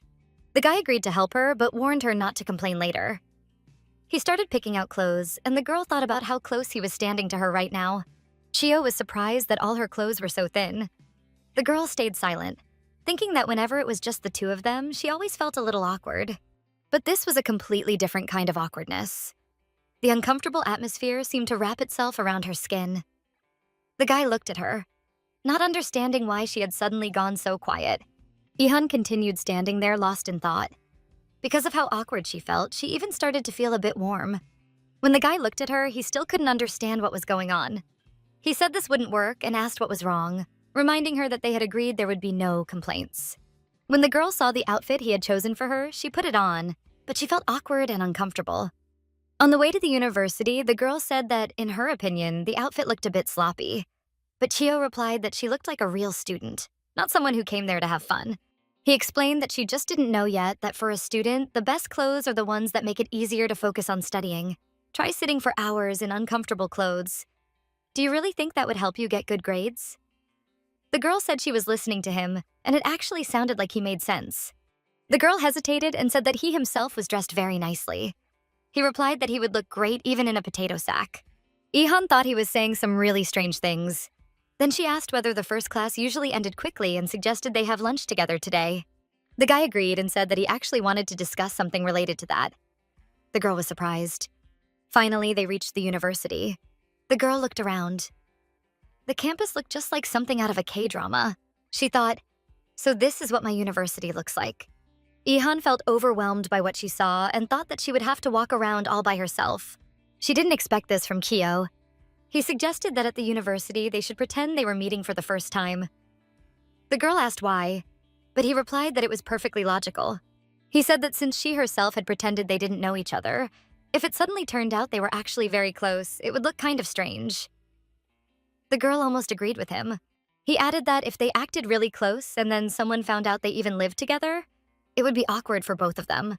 After all, that was exactly what she had been worried about in the first place, wasn't it? The girl replied that even if that was true, she was still worried. She was already 20 years old, an adult. They would be studying at the same university in the same department. What if someone saw them?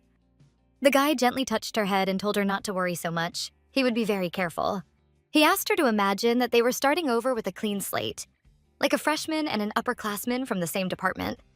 There was nothing difficult about that. As Ihun searched for her classroom, she thought that he was actually right. She couldn't keep relying on him all the time. Now she could make friends, spend time with them, and devote herself to her studies. Finally, Ihun found her classroom, walked in, and couldn't decide where to sit, but some girl called her over. The girl came closer and recognized her acquaintance, Daeun. She greeted her and said it had been a long time. Daeun smiled and said she was really happy to finally see her. Daeun smiled and asked if she had overslept today since she was wearing a cap and a hoodie.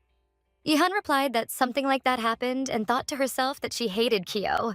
Then the professor entered the classroom and greeted everyone. The girls greeted her back, and then Daeun asked Ihun if she had gotten home okay that time, since she suddenly felt sick and left so abruptly. The girl replied that everything was fine. Ihun thought, thank God. So she had come up with a decent excuse to leave. Her friend said that after that much alcohol, it was totally expected. And after Ihun left, the upperclassmen also went home, so their little get-together ended quickly. The professor said that since it was their first day, they would do roll call. Daeun quietly whispered to Ihun that she had been so worried, but she was glad everything turned out okay. The girl shyly thanked her. Her friend said it was no big deal. They were classmates after all.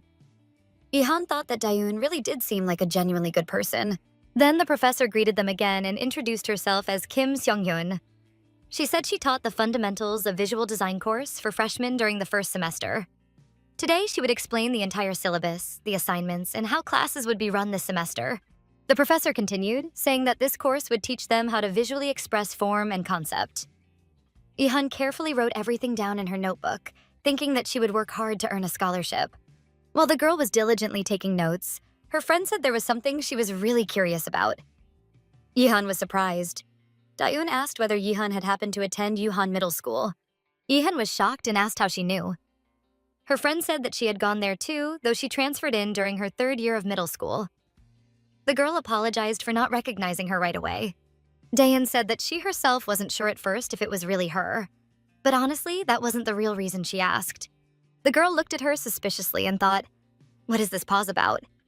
She hadn't even known that Daeun was from that school too. Still, it was good. Maybe they could grow closer in the future. Daeun said that she actually knew a little about Ihun's life situation, so if she ever had any difficulties at the university, she should definitely talk to her. Her friend was really happy that the girl agreed and told her to trust her. The girl listened carefully as the professor explained that assignments had to be submitted by the deadline. For the first 3 absences, no excuse was required, but starting with the 4th absence, points would be deducted. Sitting behind Yihan was a guy and a girl. The girl was staring intently at Yihan. The guy didn't understand what she was looking at and asked Kwan Mirai what she was staring at. Kwan Mirai sat there lost in thought for a long moment, then told the guy that everything was fine and she was just spacing out. Meanwhile, at judo practice, a guy said that it seemed like something was bothering the judoka. He asked why it was so hard for him to focus today. Then the guy asked Seo Yujin whether he had made his decision, but he only apologized. The guy handed him a bottle of water, then asked what he was apologizing for, smiled, and asked what had happened. The judoka replied that he still hadn't found a place to live. His friend was surprised and asked if he really hadn't found anything yet and where he had been staying during the break. The guy answered that he had been living at a public bathhouse. His friend was furious and asked if he had lost his mind. Seo Yujin replied that, surprisingly, it wasn't that bad. He'd been sweating so much that even his skin got better. The guy said Seo Yujin was a really strange guy. Then he added that he would step away for a moment because the coach was asking for him. Then he told Seo Yujin that until the coach noticed, he shouldn't be too hard on himself and should just get back into rhythm. There was no point getting upset over poor results. Seo Yujin replied that he wasn't being hard on himself. Even after graduating from the orphanage, he hadn't received any support payments, so he figured he'd manage somehow. With that money, it was impossible to even rent a room in Seoul. The attic room he had looked at a few days ago was actually in a pretty convenient location, and the price wasn't bad either. He thought that he was an idiot, though. He should have called the landlord before going. He was in a rush, didn't call, showed up, and in the end, didn't even get to see the place. Living at a public bathhouse wasn't that bad, so he hadn't bothered calling. But he couldn't live like that forever. Maybe he could at least send a message. Seo Yujin wrote that he was a university student. He had seen the listing for the room, and if it was still available, he asked whether he could come take a look. He got a reply saying that the room was still vacant. They lived in another city, so they couldn't show it themselves, but if it was convenient, he could contact their son directly and arrange a time with him. He lived in the neighboring building, so it wouldn't be difficult to coordinate. Chio was walking down a university hallway, and the more he thought about Young Yihan, the funnier it seemed to him. All the students he passed greeted him politely. He recalled how he had told the girl that at the university, they should interact like a freshman and an upperclassman from the same department, nothing complicated. The girl, meanwhile, was standing there thinking that if she ever felt like pretending they didn't know each other, she wouldn't even have to say hello. She could just act like she had no idea who he was. Still, it somehow felt hurtful. Then Chio received a message from his mother, asking whether he and Yihan had made it to the university safely, since it was her first day. She told him to look after her because she was so shy, and to make sure they ate together. The guy replied that that was the only reason she was texting him, and smiled. Then he thought that she didn't really care about her son after all. But his mom replied that she wasn't writing just because of that. She reminded him that they were renting out their old house, and if he had time, he needed to show it and get everything sorted out, since he had the keys. Chio thought about how, when they moved out of that place, it seemed like Young Yihan had been really upset. Then his mom sent another message saying that a university student wanted to see the room. She had given him Chio's number, so he should keep that in mind. Chio was surprised that the student was from their university. A few minutes later, his phone rang. It was a call from an unfamiliar number. Chio answered the phone. It was the very person his mother had mentioned. The student greeted him and said he was calling about the attic room listing, asking whether it was a good time to talk. Chio replied that he was listening, but then thought to himself that it was a strange voice, like someone talking from deep inside a cave on an expedition. Chio asked when the student wanted to come see the place. The student thought for a moment, then asked if this evening would be convenient. Chio replied that tonight probably wouldn't work since the house had been empty for a while and was a mess. Chio wondered why the guy was in such a hurry. Then he asked whether the student had lived in places like that before, since honestly, it got pretty hot in the summer and cold in the winter. He added that he personally wouldn't recommend that option, but the student replied that it wasn't a problem. The student said that it was still way better than living in a public bathhouse. Chio wondered, avoiding he said that, almost like he really did live in a bathhouse, not just as an example. Then Chio told the student that if he was really in a rush, he could come by tonight after classes. Chio would stop by after his own classes, clean up a bit, and then show him the room. The student thanked him. Seo Yujin remembered how they always said at the orphanage that children without parents were nothing more than a burden. Was it really impossible to live peacefully without causing trouble to those around you? The student said it was fine and that he didn't want to cause Kyo any extra trouble, then apologized. Chio replied that there was nothing for him to apologize for. It was his responsibility anyway, and suggested maybe meeting tomorrow or the day after. He couldn't quite understand the student and thought he was kind of strange. Then Seo Yujin's friend told him to come over once he finished his call. During the day, the seniors had told everyone to gather because there would be tryouts for new judo recruits. The student apologized to Chio and said he had to go, so he had to end the call. He said he would come see the place in 3 days and would call on the scheduled day. After the student hung up, Chio paused for a moment thinking about the fact that the guy practiced judo. Then he wondered whether he should have just said right away that the room was already taken. Meanwhile, Yihan was still listening to the lecture at the university. The professor said that if anything was unclear, they should be sure to ask and that she would announce the group assignments for group work next week. Then the girl remembered her friend's words, that if she ever had any difficulties, she should talk to her. The girl sat there looking very upset. Her mind was constantly filled with thoughts and she couldn't focus at all. She couldn't understand what exactly Dayun had meant. Maybe she seemed pitiful to her? The girl asked herself whether her life situation was really that unusual. She thought that she shouldn't think so negatively and that it was strange she was taking those words that way at all. Dayun wasn't the type to speak with bad intentions. Ihan thought that she should have simply thanked her and accepted the help. Why was she making everything so complicated? But her friend looked at her and asked whether she was sleepy too. Smiling as she did, her thoughts felt like they were tied in knots. The beginning and the end tangled together, until in the end, her heart itself became confused. Then she heard that the class was over, and the professor thanked everyone for their attention. The students asked what class they had next. Dayan said that since they were let out early, they might go grab lunch together, but the girl replied that she'd already had a big breakfast, so she wasn't hungry. Then another girl came up to them, greeted Dayun, and said that it seemed like this was the first time they'd seen each other since that party. She asked how Dayun was doing and smiled. Dayun replied to Juyong that she'd really missed her, and that they were even in the same class now, so they'd be seeing each other more often. Dayun introduced Yihan to Juyong and said that they hadn't gotten a chance to meet back then because Juyong had gone home early. Yihan thought this might be the same girl she'd seen at the cafe. Then she greeted her and said her name was Young Yihan. The girl smiled, politely greeted her back, and suggested they all be friends. Then she asked if they'd like to go to a cafe together, since she was really hungry and hadn't eaten anything that morning either. Dayun agreed, and Yihan replied that she wasn't really that hungry, so maybe the two of them could go. Then she thought that might actually be better. She could explore the campus at the same time. Dayun asked Yihan if she felt awkward around Juyong and told her not to worry. She said that if they left her alone like that, she'd feel terrible and suggested they all go together. But the girl replied that that wasn't the issue. Yihan thought about how her friends would probably say that she'd refused again and still didn't go, so why even ask in the first place? Then she remembered her aunt's words. At first people pity you, then they pretend to care, but the moment they realize they don't owe you anything, they leave. Yihan hesitated for a few minutes. Her friends were still waiting for her, and then she said that she'd go to the cafe with them after all. Juyong said she'd had a feeling the girl would come, but then thought maybe she shouldn't have suggested it in the first place. On their way back from the cafe, the girls chatted among themselves. Juyong said she didn't like the food there at all, while Daeun said she actually liked everything and smiled. Yihan stayed quiet, only thinking that her stomach felt kind of heavy. The girl slowed down a bit and thought maybe it was all because of that conversation, and now Juyong felt awkward around her. With the constant tension, she couldn't even swallow. Her stomach felt like it was about to twist. She could have just said she wasn't going, so why did she always suffer in silence? Juyong looked at Yihan and noticed she was staring at something strangely and asked what was wrong. The girl replied that she'd just gotten curious about something. She said she'd noticed that their university had a judo club. Her friend replied, surprised, asking if she didn't know they had a very famous team.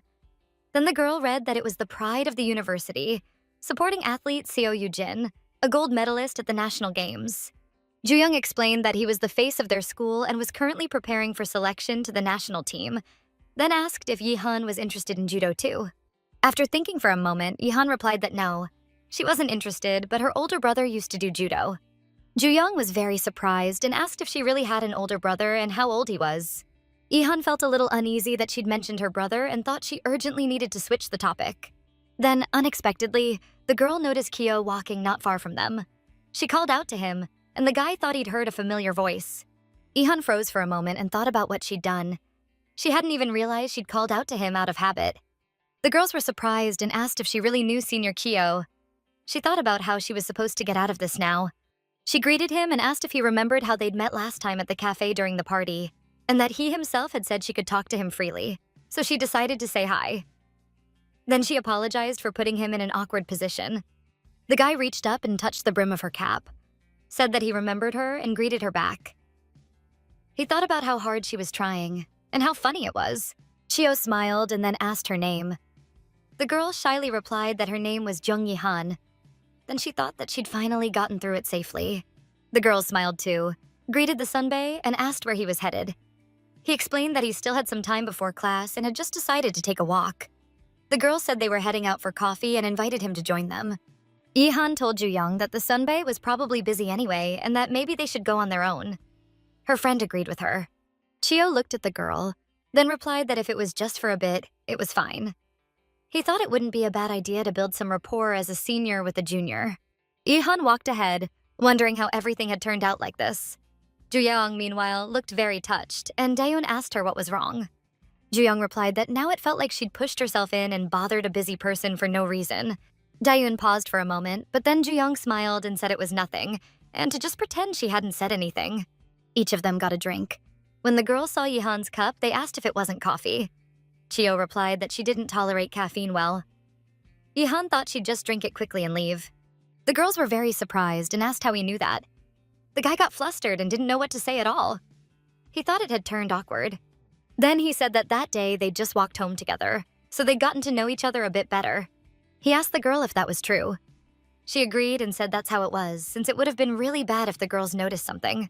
They walked side by side, and the guy said that it was kind of hurtful. Was he really the only one who felt that way? He waited for Yihan's response, then slowly leaned closer to her and told her to keep a straight face. The girls walking nearby saw the guy whisper something to her, but they couldn't understand anything at all. They were very surprised and asked what happened. The guy replied that everything was fine. He'd just told her she had something on her face. The girls offered her a napkin, but she said she didn't need it anymore. Then she thought about how annoying he was, and because of that, it felt like she was the only one getting nervous. And when everyone went their separate ways, Yihan thought how good it was that she was going alone to her next class. Who would have known that being by herself would feel so much more comfortable? The more she thought about it, the angrier she got. How could he be so calm, like he was already used to situations like this? On her way to the next class, the girl heard announcements inviting freshmen to learn more about the university clubs, and it caught her interest. Then she heard about a musical instruments club. They said that even if you didn't know how to play, you could always learn and even perform on stage. She thought, what kind of instrument playing was that supposed to be? Some guy said that for a resume, it was better to improve conversational English and not miss the chance to participate in discussions with upperclassmen from the English department. Then the club representatives started arguing with each other. One guy said what kind of club it was without a hint of romance, and that you couldn't insult music like that, running 4 chords in a loop and calling it art. The girl thought the clubs were pretty interesting, and maybe she should join one too. She thought she wanted to learn a musical instrument and also add something useful to her resume for work. It wasn't easy to make a choice. Then she heard one of the coaches say that they even accepted people who'd never done sports before, and that their doors were open to anyone interested in judo. Then the judoka noticed the freshman Yihan and suggested she just come by and take a look. But the girl smiled and refused, saying everything was fine. The guy asked what she meant by just standing there without any interest. When the girl sharply turned her head, she saw a tall guy in a gyai nearby, wearing a tiger mask. She got flustered and apologized. He handed her a flyer that said that even if she joined the judo club and then quit, they wouldn't chase her like maniacs. The judo club was located on the 5th floor. The girl looked confused. When she heard the guy's voice, it sounded very low to her. As he handed her the flyer, he asked again whether she was interested in judo. Yihan took the flyer but said she wasn't interested in judo at all. Looking at the guy, she thought about how tall he was. He didn't do sports just as a hobby. He trained professionally, and the GI suited him perfectly. Then the girl thought about her brother and imagined that if Yejun were still alive, the kimono would have looked just as good on him. She shyly lowered her head and wondered what she was even thinking about while standing in front of a stranger. The guy noticed that the girl seemed upset, apologized, and asked if she was okay. Thinking about her brother, she felt like it was starting again. Even if it was just because of the similar kimono, it was already too much. She wondered if something was wrong with her. She couldn't fall apart like this in the very first days of school. Then she pictured her brother's face. He had a very stern look and asked her how her life was going. He asked her if she was trying to run away from him and how she could do that. After all, they had died because of her, and she thought that only she was allowed to be happy. Thoughts of her brother wouldn't leave her head. Then she felt someone's hand touch her arm, and she couldn't understand what was happening to her. The guy looked at the confused girl. He didn't understand how he might have upset her or if he'd said something wrong, but the girl suddenly screamed out loud, asking what she had done. The students nearby didn't understand what was going on, and the guy replied that he didn't know either why she'd suddenly screamed. Holding the guy's hand, the girl apologized. She felt awkward in front of him and said that she'd just shut down for a moment. The guy told her he was fine, but looking at her, he still couldn't understand her strange behavior. Holding the flyer the guy had given her, an invitation to the judo club, she said she'd look at it later and said goodbye. The judoka came up to the guy and asked what that was about, wondering if he'd done something wrong. But the guy himself was surprised and didn't know what to say.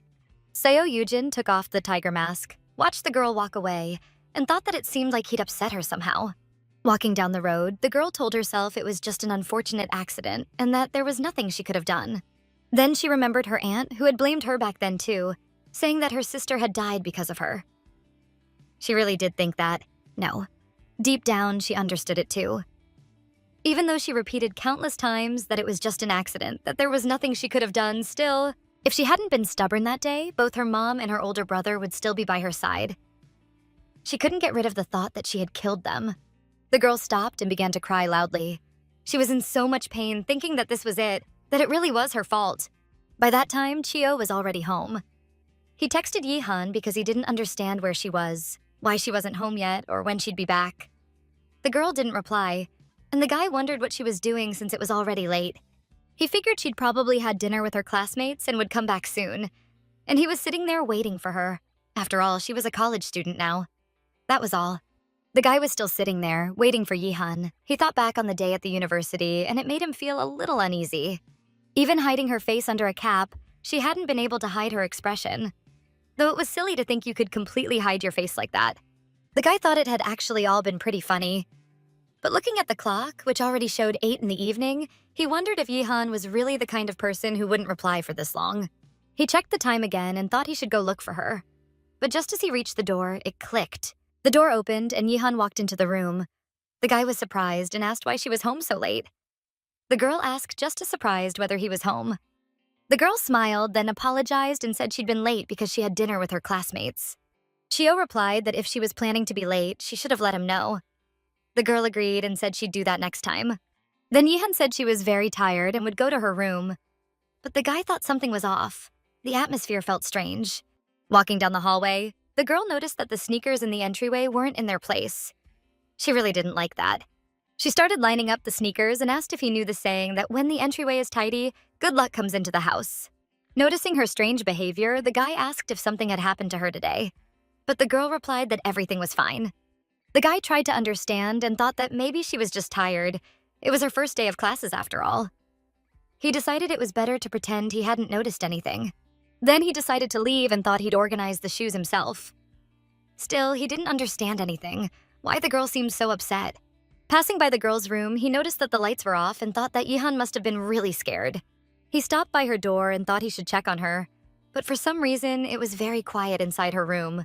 Come to think of it, that day too, she'd been in her room, but later he'd found her outside and she hadn't understood where she was going at all. Chio tried to open the door to her room, but she told him to wait and not to come in. The girl stood on the other side of the door. She said that right now she needed to be alone. That was why she hadn't wanted to live with him. She said she could somehow manage on her own, but when he was around, it was impossible to hide anything. But the guy told Yihan that he understood, that the silence she locked herself into was her way of coping with everything, and that right now she needed to be alone. The girl didn't know what to say to him. She paused for a moment, but the guy said that what she was really most afraid of right now was that no one would open that door. The guy told her he was coming into the room. She opened the door and burst into tears. He asked if she'd been very scared.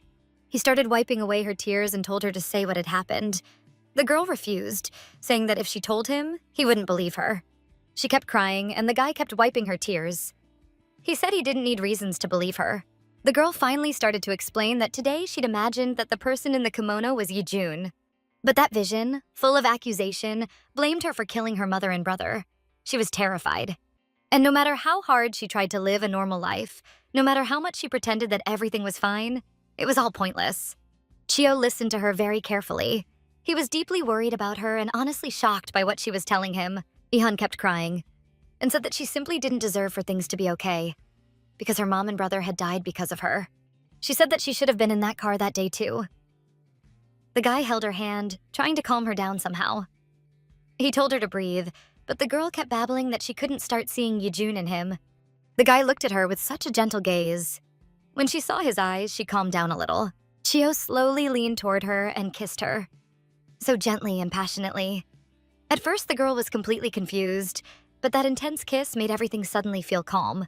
Then Chio looked at her carefully and asked if he looked like Jang Yejun now. The girl stared straight into his eyes. She couldn't understand anything and asked what that was. For her, these were strange, unfamiliar feelings. Ihan asked what that just was. He had touched her lips and then pulled back. The guy wrapped an arm around her shoulders and softly said her name. Then he looked at her closely. The girl looked completely shaken, and he asked if she still couldn't pull herself together. The girl answered that she didn't know herself, but she couldn't collect her thoughts at all. She'd never been this close to someone before, so close it took her breath away. The guy brushed her hair back with his hand. She thought the pounding in her chest was so loud it might reach her ears. What if he heard it? Even her breathing turned careful. Chio told Yihan that whatever he was doing right now, she should think of it as artificial respiration. The girl was very surprised. She still couldn't understand anything, but the guy told her not to hate him afterward. Holding her head with both hands, he pulled Yihan firmly against him and kissed her again. He was still trying to bring her back to her senses. But the girl pulled away and pressed her hand to his lips, then asked him to wait a little and questioned what he was doing right now. At first, the guy didn't know what to say. He looked at her with such tenderness. And when the lights came back on in the room, he said that she could breathe freely now. The girl asked what that was, but he replied that the electricity had come back on. Ihan wondered what had just happened at all. The girl asked if she was really with him, then stopped mid-sentence because it felt awkward even to say it out loud. Then she finally asked if they had really kissed, thinking how bold he was. She looked at Chayo, still completely confused. The guy said that first she needed to answer his question. The girl was surprised.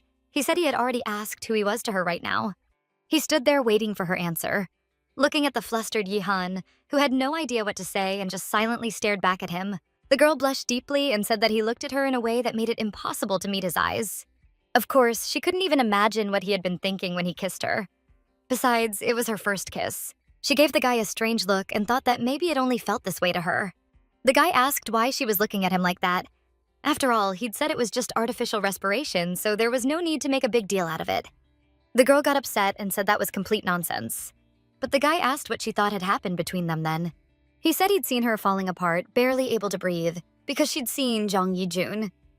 He'd seen her when she said it might be better if she followed him too. The guy couldn't explain what he was even supposed to do when she was in that state. Chio said that was the only reason things had turned out that way, and if he'd scared her too much, she should just forgive him. Ihan said that she thought only she was breaking apart, but it turned out he was breaking down with her too. She stepped closer and apologized to him. Chio hugged her and replied that he hadn't said all that, so she'd apologize. He just wanted her to promise that she'd never say something like that again. Hugging him back, Yihan agreed. She said she wouldn't behave like that anymore, and he replied that that would be enough. After making sure Yihan had calmed down a bit, the guy said he was going to leave because he wanted to rest. The girl fell into thought, thinking how pathetic she was, constantly relying on Appa's help. She was very afraid that something like this might happen again. The guy walked up to the door, then decided to ask Yihan one more thing. The girl wondered why he suddenly turned back to her. Chio said that if something like that happened again, she shouldn't think about Jang Yejun, but think only about him. Maybe that would help, who knows? The girl looked at him with a surprised, confused expression, then asked if that was really okay. The guy said of course it was, because he was her Appa now. Then Chio left, and the door closed behind him. At that moment, when the door shut, she finally realized it. If she thought about it, those feelings had been slowly forming for a long time already. It started with gentle hugs. He always held her by the shoulders, took care of her, and protected her. He constantly touched her hands softly, helped her make choices that were hard for her, even choosing clothes. He always tried to stay by her side. Alone in her room, the girl paused to think. She felt flustered and wondered if she liked Kyo Oppa. Waking up in the morning, the guy called out to Yihan and said it was time for them to go to the university. He opened the door to her room and said that sleeping in was a skill too. Classes had just started. Then he noticed the room was empty. He had no idea where she could have gone so early in the morning. Then he noticed a note on the desk that she'd left for him. He picked up the note and started reading. The girl had written that she had things to do today, had left early, and they'd see each other later. The guy smiled and said, "Did she really run off?" When she arrived at the university, the girls noticed her and told her to hurry inside. She'd come earlier than usual today. Sitting in their seats, they smiled and then asked if something had happened to her yesterday. The girl smiled and replied that she was fine. The girls said thank God because she looked kind of strange. And while the girls kept chatting among themselves, Yihan thought about how she hadn't slept a wink. In that state, it really would have been strange to fall asleep. A few minutes later, a message popped up on her phone. Chio was asking if she'd made it to campus safely. The girl thought that sooner or later, she'd probably have to admit it. She seemed to like Chio. Chio checked his phone and was surprised that she still hadn't replied. She had started looking at him differently now, as a man. The guy thought, let's see how long this lasts. Yihan didn't understand whether this was real love or just the result of constant closeness. One thing she knew for sure, she wouldn't be able to look at him as indifferently as before. She told herself it was nothing serious. Just because her heart had fluttered a little didn't mean it was love. It meant she could still stop now. Up until now, the only man close to her had been Chio. When someone is always by your side, feelings like that can sometimes seep in, almost like a deceptive illusion. Touching her lips lightly with her fingertips, the girl remembered that kiss and thought that what she'd assumed earlier was probably true. After all, judging by everything, it hadn't really been a real kiss, so she should keep thinking of it that way. There was no point in digging deeper. What were the odds they'd ever see each other as more than just friends? Absolutely zero. And if that what if did exist, then maybe they'd never see each other again. Yihan was about to leave when she heard someone call her name. She turned around and saw her friends. The girl said they'd been calling her for a while. Yihan apologized and said she'd been lost in thought. Daeun replied that she clearly hadn't been listening at all. Then Daeun said that Jooyoung had mentioned she knew an upperclassman in the sports department and suggested going on a group date. Yihan was surprised. She replied that it was the sports department and that she felt a bit shy. But Jooyoung thought they were probably just looking for girls from IDE, and if Yihan acted as stiff as she always did, it would actually be funny. At first, the girl refused, but the others said, why not? And she thought that maybe, actually, it might be for the best. Chio arrived at the university and took out his phone to check Young Yihan's class schedule. After finding the right classroom, he thought, this must be it. He'd only come to make sure she'd gotten there safely. He spotted the girl inside the classroom talking with her friends and wondered why. With her small height, she'd chosen a seat all the way in the back. The guy stood there watching Yihan. She had no idea Kyo was nearby. The girl told her friends that she'd go on the date too. Looking at Yihan, Chio thought that if she tried to run away again, he'd have to catch her. Yihan told her friends that she agreed to go on the group date as well. The girls were thrilled. Jooyoung asked Yihan what kind of guys she liked. The girl paused to think.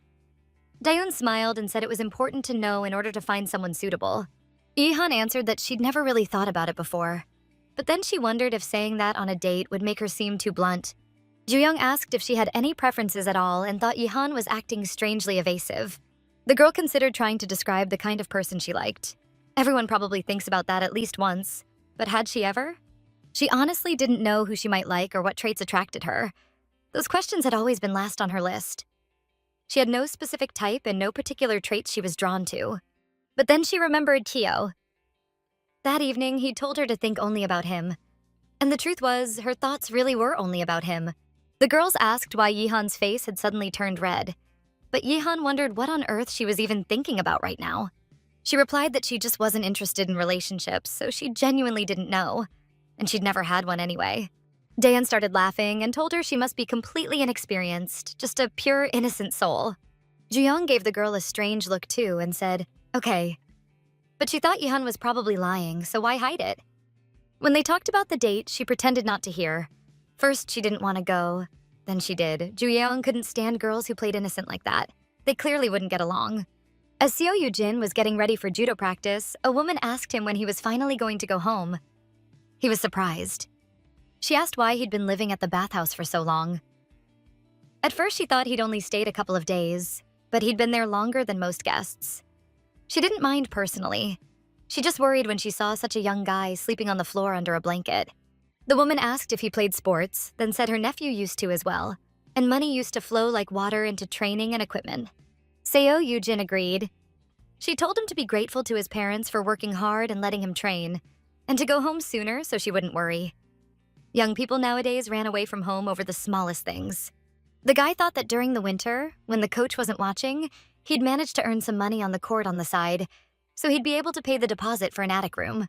He'd paid for his tuition with what was left from the housing deposit of the place he'd moved out of, so there wouldn't be any problems. There really wasn't much choice. He took out his phone and texted that he wanted to see the room and asked if tomorrow evening would be convenient. If anything changed, he asked them to let him know in advance. With his budget, there were no other options. Stepping outside, the guy saw a little boy running down the street with his mom. She warned him not to run or he might fall.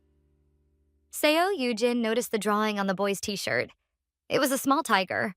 The guy remembered the day before and thought about the girl, unable to understand why she'd been so scared. Was it the tiger mask or was it him?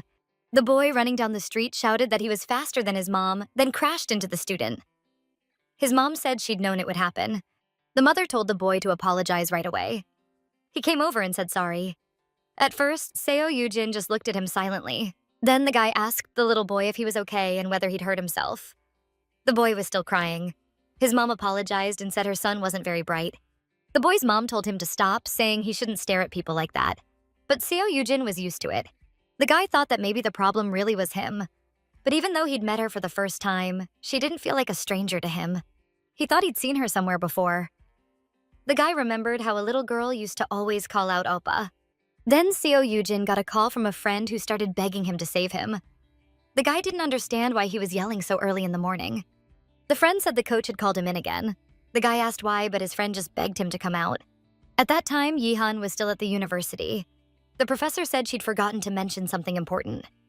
This time, instead of a written exam, there would be a group assignment. It was a core subject, so to properly assess everyone's contribution, each team could have a maximum of 4 people. As usual, the students complained. Why now of all times? Yihan was confused too. The professor added that next week they'd start classes related to the assignment, so they needed to split into groups right away. The guy who was always with Mirai asked her what they should do. She said she didn't even know who they could team up with. Looking at the girls, she thought there were already 3 of them, so that wouldn't work. The girls said that no exam was great, of course, but they couldn't stand group projects. Yihan thought that if it was teamwork, she'd have to try hard not to drag everyone else down. Yihan said there were 3 of them, which meant they only needed to find 1 more person. Juyong seemed to agree, but she thought to herself that Yihan was so lost and timid. If she had to present, she probably wouldn't be able to say a word. Juyong thought maybe they could join another team. The guys sitting nearby asked how many people they had, said they were 2, and invited them to join. Juyong said that would be great. Yihan thought she probably hadn't heard what the professor had just said. Yihan turned to Juyong and reminded her that the professor said the team should only have 4 people. Juyong replied that she knew. She said that in the end, there were a lot of students, so at least one group could probably have 5 people, right? Dayoon asked if they could really decide that themselves. Juyong said it was no big deal and that they'd ask about it next time. Her friend invited the guys into their team, but Yihan thought that if they didn't settle this now, it would be too late later. The girls told Yihan that if she was so worried, maybe she should just go ask the professor herself. Juyong gave the girl a suspicious look and said fine. They'd ask next time themselves. Yihan finally realized that Juyong probably didn't want her in the group and had been trying to hint at it all along. But then Mirai came up to Yihan and offered for her to join their group.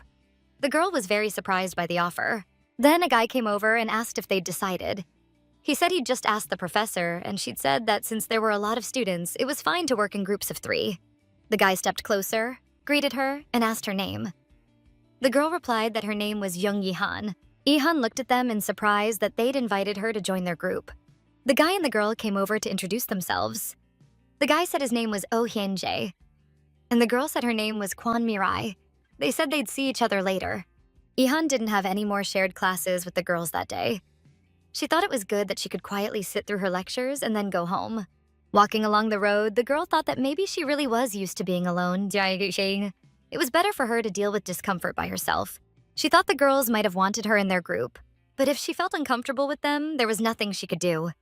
In this world, it was easier for her to live this way than to put someone else in an awkward position. There are people who are like evil spirits. They sense the scars on someone else's heart. Scars that can't be properly hidden or openly shown. Misfortune stays behind as a scar that never disappears. Then she remembered Oh Hyunjae and Kwon Mirai and thought they'd probably overheard the conversation and decided to feel sorry for her. That's why they'd suggested working together. As she walked, Ihan couldn't stop thinking about the day. She was grateful to them, of course. But it wasn't so much warmth as it was cautious care. That kind of care can't be ignored, but accepting it hurts too much. In moments like that, she felt like she was slipping back into childhood. Then Yihan got a message. It said that Jung Yihan, Hong Daeun, Sun Juyeong, Byun Min Cheol, and Seo Yujin were all meeting today at 6 o'clock. Daeun had pushed so hard for the group date, probably because she was afraid of being left out alone, so there was one more girl than guys in the chat. She remembered Daeun telling her that if she felt uncomfortable around Juyong, she shouldn't worry. If they left her alone like that, she'd feel terrible. So Daeun suggested they go together. When she reached the bus stop, the girl waited for her bus. She thought that, just like before, she didn't really need that much care. She told herself not to overthink it. Still, today she needed to try to let go of her lifelong caution. She couldn't show her tension and ruin everyone's mood. The girl looked at her reflection on her phone screen and thought that if she went there, she'd finally understand whether her heart was drawn to Kyo or not. But next to her reflection on the screen, she saw Kyo, who asked if she was all dressed up just to go home. He asked if she was really heading out to have fun without him. The girl was a little flustered when she saw Kyo. Seeing her sunbae next to her was unexpected. She greeted him and asked what he was doing there. The guy smiled and greeted her back. The girl thought about what she should do. That morning, she'd just left a note and gone, and now it would feel awkward to admit she was going on a group date. The guy sat down next to her and asked where she was headed, then said that he understood everything. He said that apparently one round of artificial respiration had been enough for her to breathe freely, if she was already going to meet another man. Ihan didn't reply. Then she noticed her bus had arrived and got on. Chio watched her go. He couldn't understand why she was trying to run away from him again. Still, he decided to follow her. After getting on the bus, he asked her where she was actually going. The girl thought that this wasn't even the bus she took home, so why had he followed her? The guy said there were too many secrets between them, but she thought, just look at him, breathe freely. Then, between us. Why did he keep forcing her to mentally go back to that day? And why did he think she'd been hiding from him that morning? Then she heard the announcement for the next stop, Inissa Street. The girl wondered if he was really planning to follow her all the way to the meeting place. Ihan tried to get off the bus, but the guy said she wasn't going anywhere because he wasn't letting her go. The bus doors closed again, and they kept going. The next stop was Yuhan intersection. The girl looked at Kyo and asked what he was doing. She could really be late. The guy held her with both arms around her, and the girl was very nervous that someone might see them together. He told her not to worry, because no one on the bus was paying attention to them anyway. Then he asked where they were supposed to get off. He leaned closer and asked what time the group date started. Ihan didn't answer. Curious, she asked how he'd found out about the date. The guy replied that he'd overheard it by accident. Chio asked Yihan why, if she'd never been interested in guys at all, she was suddenly going on a group date. But Yihan replied that it wasn't something he needed to know. At first, the girl didn't know how to explain it to him. Then she said she just wanted to check something, that was all. The guy asked something he himself couldn't confirm, but another guy could. If you can get confirmation from the very first person you meet, then you already know the answer. And if you do decide to rely on that method, she was sure you wouldn't get confused when you finally found the true answer. Chio was really worried about her, so he asked her to say that she wasn't going anywhere and that he would help her. Ihan listened carefully, trying to understand him. She thought that maybe he was the only one who could help her sort everything out. Standing next to him, she caught the same scent of his shampoo. Beside him, she felt completely safe, like a little girl. She thought that even if she got off the bus right now and ran into a stranger, she would still be thinking about that scent. Looking at him, she thought that just one breath was enough to remember him. Kyo. If she couldn't push him away, then at least she wanted to know for sure. So she asked how he planned to help her. Juyong and Daeun were already waiting for Yihan at the cafe. But Daeun said that Yihan wouldn't be able to come. Something important had come up. She'd called and let them know. Daeun said that they actually ended up with one extra person anyway, so they'd avoided any awkwardness. To be honest, she'd even started to worry a little. Juyong thought she'd known this would happen. Her friend had told her that if someone couldn't make it, they'd message later. While the girls were talking about Yihan, a tall, handsome guy approached them and asked for the girl named Dayun. He greeted them and asked if they were the ones meeting today since they were from the design department. Ju-young replied that yes, that was right. Meanwhile, Dayun sent a message to Yihan, telling her to come later, because a really handsome guy had shown up. Ju-young asked Dayun not to send messages to Yihan. Dayun couldn't understand why. Ju-young explained that Yihan probably had her own reasons for not coming, so there was no need to stir things up. When Ju-young saw the guy who walked into the cafe, she thought his face looked familiar. It really was the athlete Seo Yoo-jin, but the guy himself couldn't quite understand what he was even doing there. That morning, an acquaintance had called him and suggested going on a group date. The guy said that, knowing how much he hated things like that, his friend must be setting him up. But the acquaintance explained that it was because of his parents. There were some problems, and he couldn't go himself. At first, the guy refused, saying he was going to look at an apartment and that he also had a shift at his part-time job that evening. But his friend said they could look at the place later that night and that the job was covered. He'd give him his daytime shift and asked him to help him out. Then his friend apologized and said that Min-cheol had already added him to the group chat. The guy checked and saw that he really had been added. His friend explained that the guy knew Min-cheol, that he'd organized everything, and that if someone didn't show up, it would be a total disaster. He asked Yoo-jin to help make sure everything went smoothly. Yoo-jin started reading the messages in the chat. The names there were Hong Dayun, Son Ju-young, and Jung Yi-han. His friend told him it was fine. He'd find someone else. His friend told Yoo-jin that he was asking him just this one time. Yoo-jin looked at Yi-han's photo in the chat and replied that he'd help him out for the first and last time. The girls kept talking about Yi-han. Yoo-jin was surprised to hear her name. She still hadn't arrived, and he wanted to apologize to her for that incident. Yi-han also received a message from Hong Dayun. She asked if Yi-han was sick and told her not to worry about anything. They'd see each other tomorrow. Yi-han was very anxious about having broken her promise, but thankfully everything worked out. She and Hyo went to a beautiful restaurant. The girl asked in surprise why he'd brought her there. She thought about the calm music and the pleasant atmosphere. Just looking at the dishes, it was obvious the place was expensive. The guy looked at her and asked if she didn't like the setting, but she replied that that wasn't what she meant at all. Yi-han said that he'd told her he would help, but she hadn't thought they'd be going out to eat. If she'd known, they could have gone another time. Still, the guy replied, if they were preparing for a date, this kind of atmosphere wasn't bad either. Right? The girl asked in surprise what exactly they were preparing for. She told him to wait. So he was helping her with a date today? The guy agreed. Chio kindly suggested that she try going on a date with him, as practice. He said that if she really wanted to go on a group date, it would be better to practice in advance, right? She could see what a great oppa she had. Was there really anyone better than him? Of course, she knew the suggestion was strange, but there was logic in his words. Especially if the first meeting with Kyo happened in a place like this. She thought it would be easy to fall in love and never get an honest answer. She understood that he wanted to help, but for some reason, she only grew more nervous. The guy suggested they eat first and told her to dig in. The food looked incredibly appetizing, and she realized she hadn't eaten a single bite yet. She started eating, thanked him for cutting it for her, and wished him a good meal. Then she thought about how delicious it was. Chio's parents' home cooking had always been really good, and eating at restaurants was expensive, so she'd never really thought much about it. But this was even better than she'd expected. So this was why everyone went to restaurants. Then she asked him about the whole practice idea. Would ordinary people their age really come to a place like this? The guy smiled and said it depended on the person. The food wasn't too heavy, and the atmosphere helped smooth over any awkwardness until the conversation became comfortable. Looking at her, he said that he felt this suited her more than a loud, crowded place. Ihan thought about how neatly he'd explained everything. Then she asked if he'd been on many dates.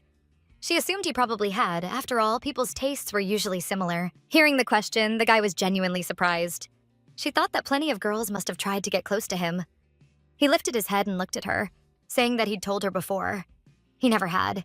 But today, he was on a date with her, so he couldn't afford to make mistakes. Right?